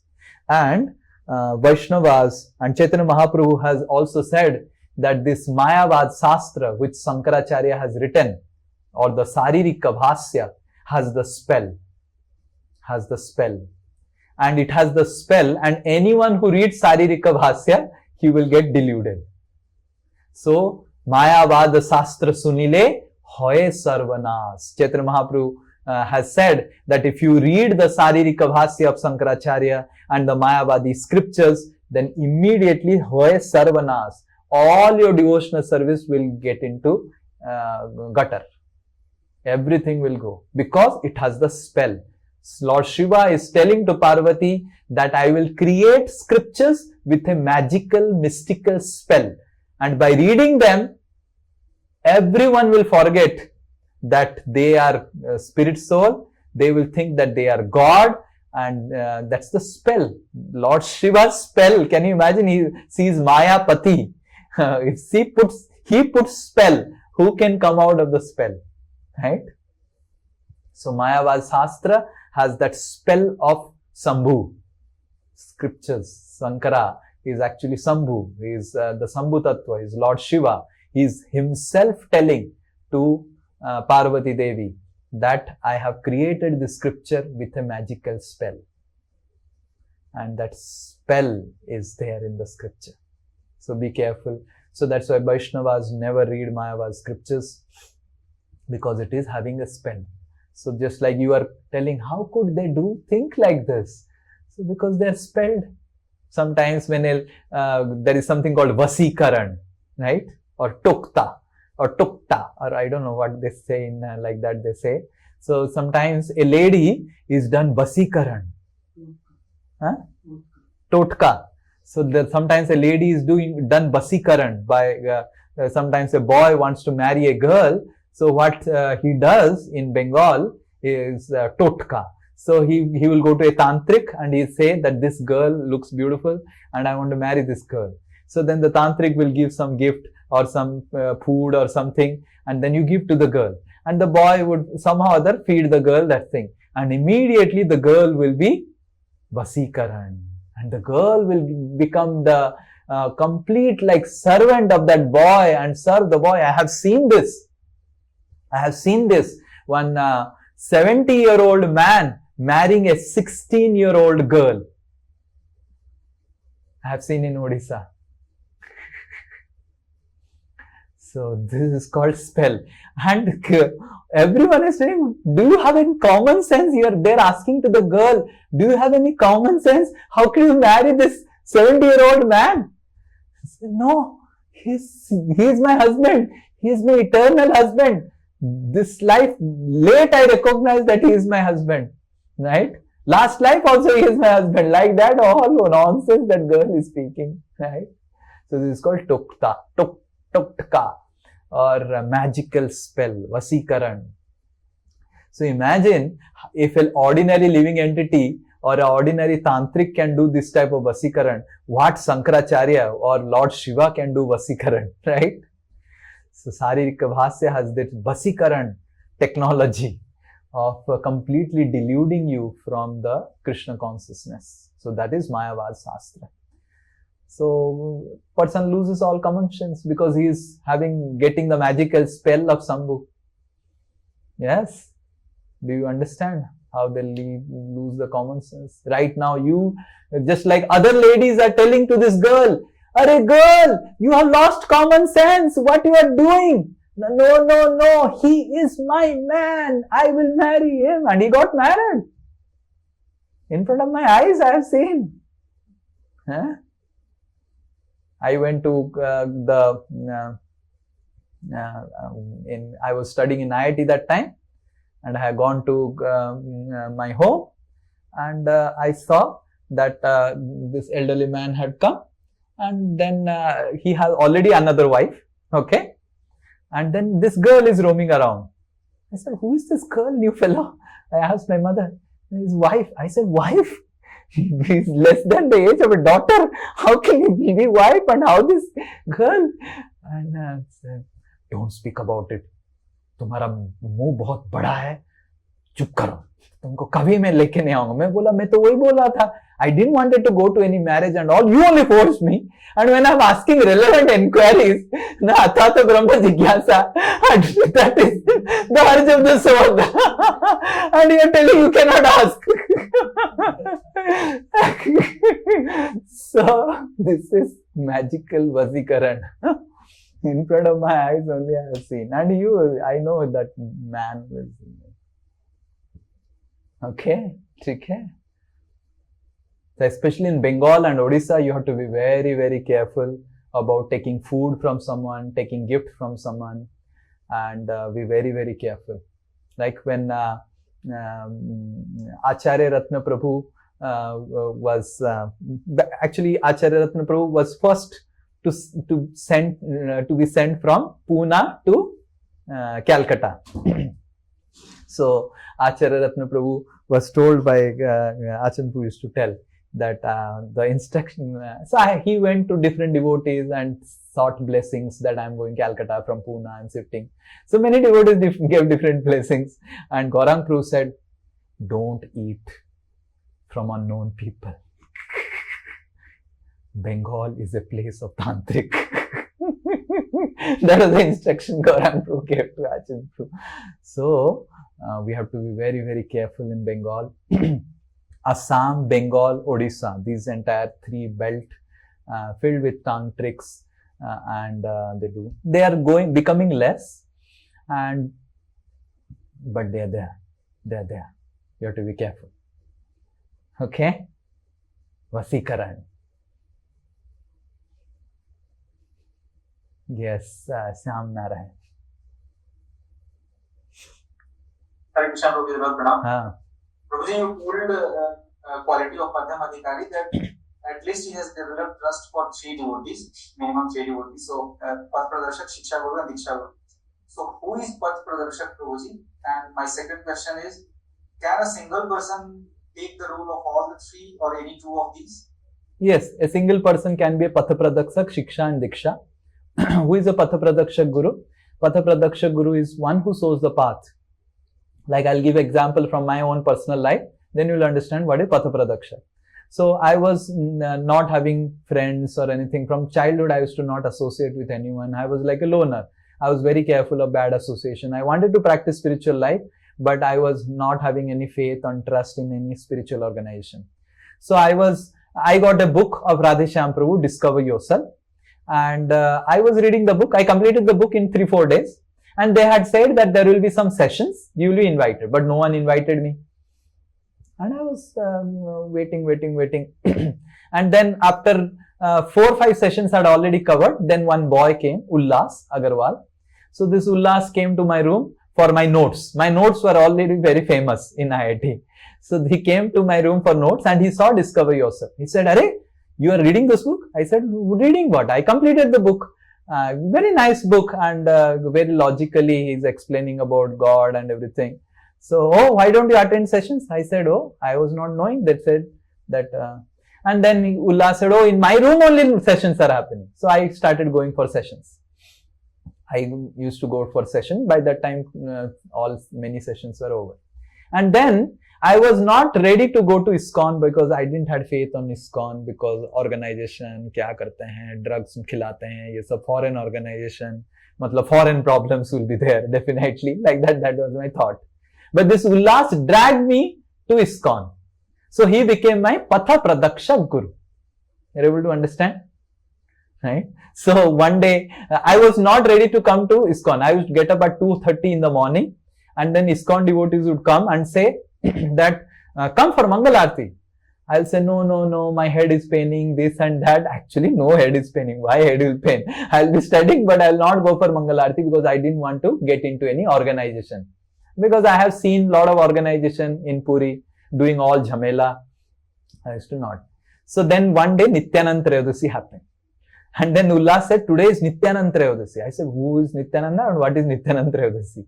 No, Jai Shri Krishna Chaitanya, Prabhu Nityananda. Nityananda is Balaram. And I will take to his birthday today. I said, I am not going to go to anywhere outside. And these are all dangerous fellows. They will tell something, they will feed you drugs, and you also don't go. No, I will take you today only. I said, I will not go. And by the afternoon when I came back, I had fever. I said, I have fever. Look, touch my body. It is 101. I am not going to go. I said, no, I will make you sit on the cycle and go. आज तो मैं तुमको नित्यानंद त्रयोदशी में लेके ही जाऊंगा ISKCON. I said, my goodness, this fellow तो पीछे पड़ गया, मेरे को आज लेके ही जाएगा. So then I said, okay, I will not give you trouble by sitting in your cycle. I will go in my cycle. I'll take some paracetamol and I'll go. I took paracetamol. Then I went to Nityananda Trayodasi. And when I went to Nityananda Trayodasi, I met the devotees. I got faith that yes, these people are not like the mathas of Puri, or they are not the cheaters. So I got faith. So he became my Patha Pradakshak Guru. Right? Siksha Guru is one who trains us in Krishna consciousness. Diksha Guru who gives us mantra diksha. Right? So generally, previous time, the Diksha Guru was the Siksha Guru only. But in ISKCON, we have divided the roles so that there is more expansion and more preaching. One person does all three roles, then he will be able to preach less.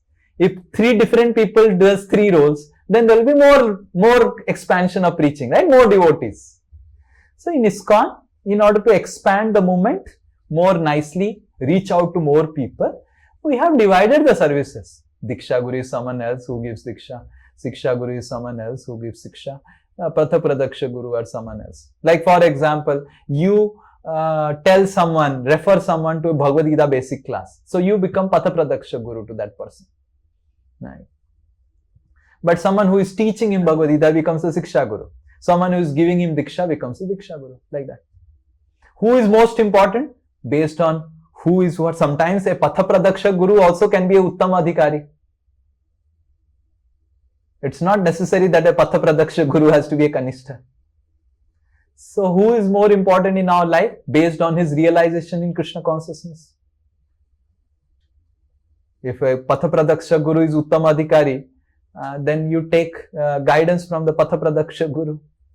But based on who is how much self-realized and how much conviction he has on scriptures, how much he can connect scriptures to one's daily life and help you practice, then he becomes your primary guru out of all the three gurus. Okay? Yes. Okay. Now, whom I have to tell? Yes, Sunita Mataji. Hare Krishna Prabhuji.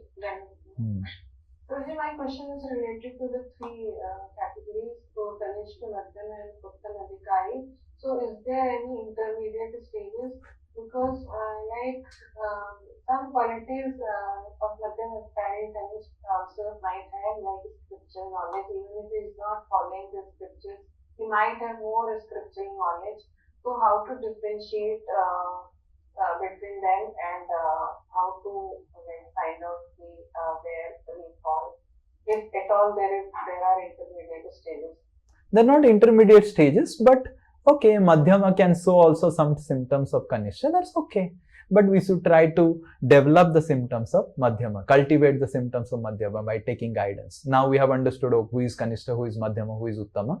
So we may not have all characteristics of Madhyama, but we should try to slowly cultivate them. So it's a gradual process. Chaitanya Mahaprabhu clearly says that dhire dhire, by the gradual process of Krishna consciousness, by taking guidance and all, a person becomes from Kanishta, Madhyama, or Uttama. So it's a gradual process. It's not like there are any intermediate process. So there are 4 symptoms of a Madhyama. We may have showing 2 symptoms, and 2 symptoms we have to cultivate. Okay. And the instructions which are given here, like this is for who is the recipient of the instructions, where to fall, where I should keep myself. Like if it is for Kanishta, he won't be able to follow the instruction of Uttam Adhikari. If as a Kanishta Adhikari, if I'm reading these verses, then we might not be able to follow the instructions. So who is the recipient of the section? Madhyam Adhikari for which one? Who is the recipient of what? Of these instructions. Like if this instruction is given to Kanishta Adhikari, he won't be able to follow the instructions. So we need to understand. So we need to understand that instructions should be taken from those who know us.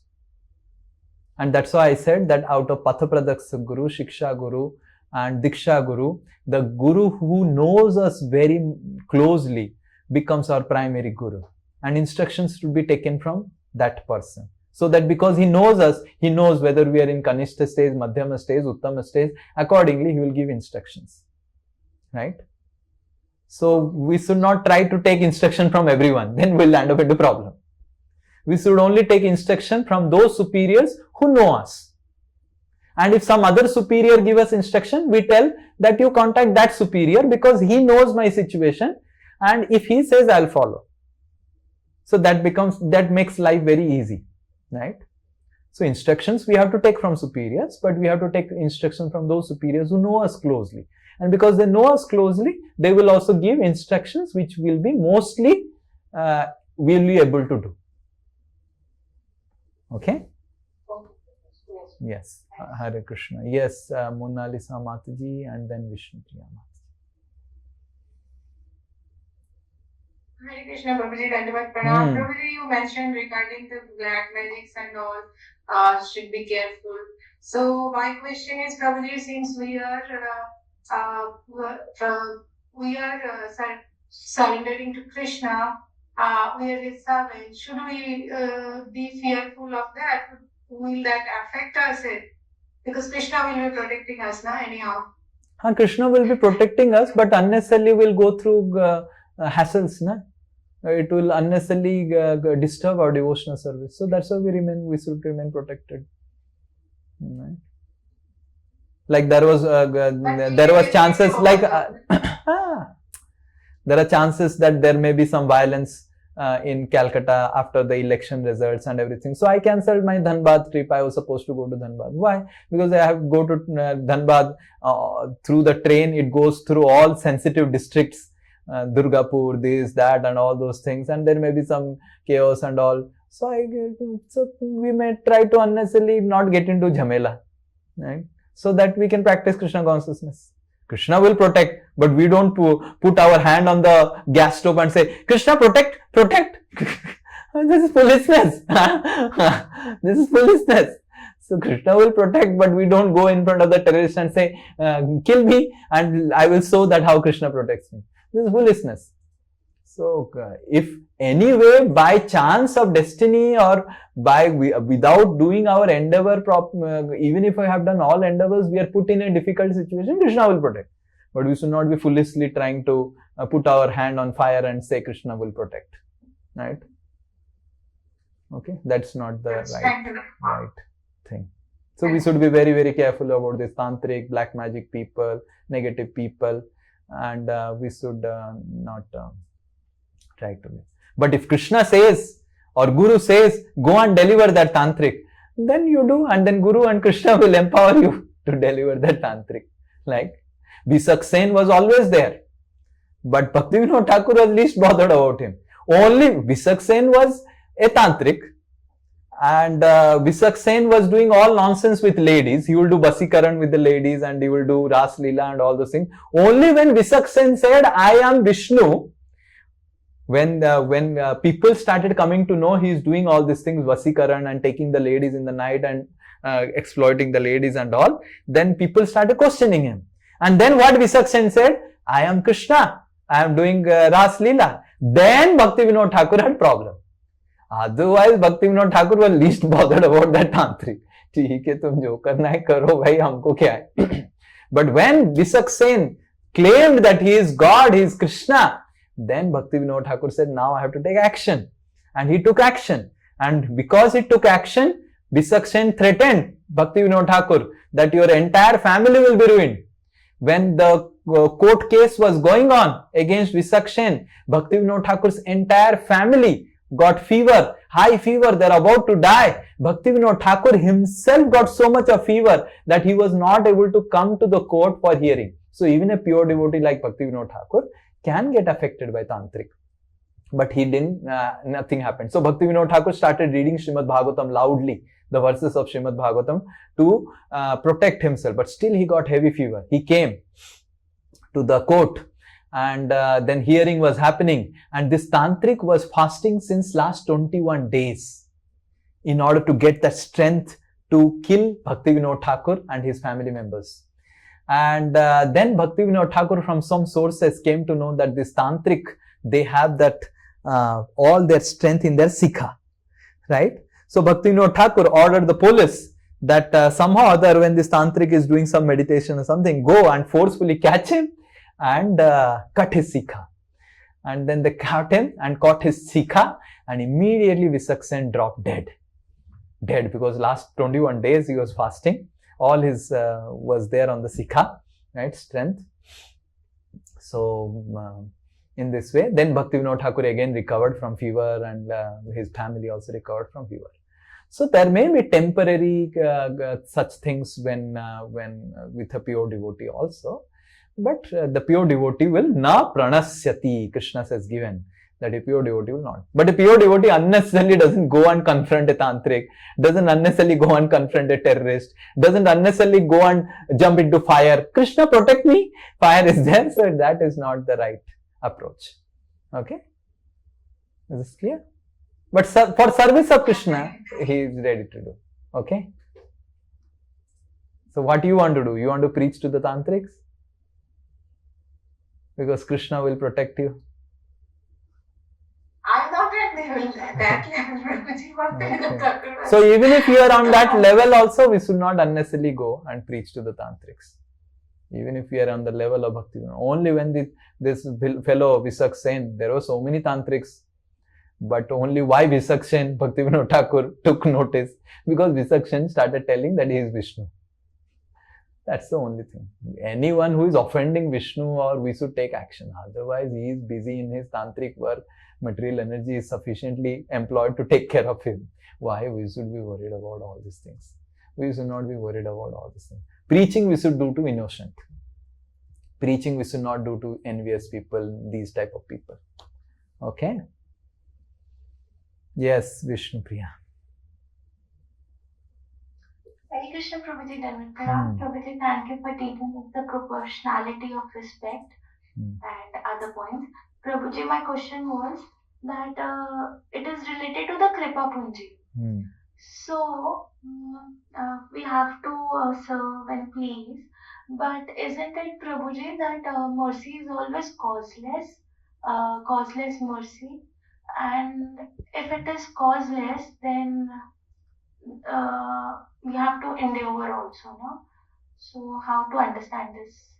So mercy is causeless because even if you faithfully serve, you cannot demand mercy. That's why it is causeless. Even if you faithfully serve the spiritual master, you cannot demand mercy from the spiritual master. So that's why it is causeless. So one should not think that I have got kripa because of my faithful service to spiritual master. So one should think that even if I do faithful service to spiritual master and Krishna reserves the right whether to give me blessings or not give me blessings. That is their complete right. So whenever I get mercy, that is always causeless. If I do some service, I get mercy, it is causeless.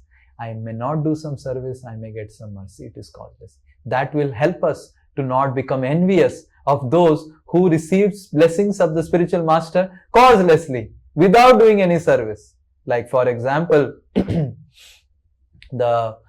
many of the great souls have given lot of blessings to new people.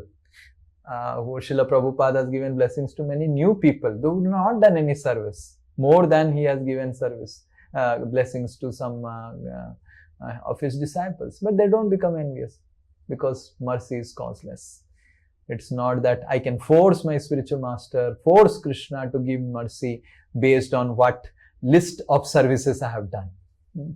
So mercy is always causeless in that regard. But based on faith, we get kripa. So that is second thing. Shraddha se humko kripa milta hai. Udharan Swarup. I'll tell a story from Ramanujacharya's life. So how Shraddha brings kripa. It's not that seva just brings kripa. Shraddha yukta seva brings kripa. So Ramanujacharya was going from one, I think, Ranganath temple to visit some other place. So on the way, Ramanujacharya sat in front of a pond and he was taking prasadam.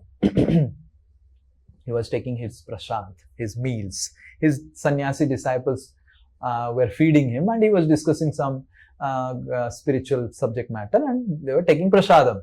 So when Ramanujacharya has finished his prasadam, some prasad was remaining, some rice particles and something. So he threw that into water, into pond. So when he threw that into the pond, some of the fishes came on the top of the pond and took some of the rice particles, and 3-4 fishes in front of the eyes of the sannyasis, they got liberated. Immediately they dropped off their fish body, got 400 Vishnu form and got liberated. And the sannyasis, they were shocked how the fishes immediately died by taking the Mahaprasad and they got liberated immediately. So the sannyasis immediately asked Ramanujacharya, we have been taking your Mahaprasad for so long, every day we take and we have not till got delivered, and this fishes, they have got delivered. Why? So Ramanujacharya said, they have innocent faith and you have less faith, and that's why you are accessing less and they are accessing more the Kripa Punji. So in this way, our Kripa Punji is given actually. So even if you don't serve also, you get the Kripa Punji. By service, we access the Kripa Punji based on our service and faith. So service, the first principle I said is, Kripa is causeless, because even if you do service, you cannot demand Guru to give Kripa. First thing. Second thing, Kripa Punji is causeless because it is causelessly distributed to everyone and anyone equally. But you can only access Guru's Kripa, Krishna's Kripa based on your faith on the spiritual master. So the spiritual master is ready to give you blessings equally to everyone, but you access based on your faith on your spiritual master. Okay? Hare Krishna, Krishna Krishna, Hare Hare, Hare Ram, Ram Ram, Hare Hare. Shri Upadesamrit ki jai, Srila Rupa Goswami ki jai, Srila Prabhupada ki jai. Hare Krishna.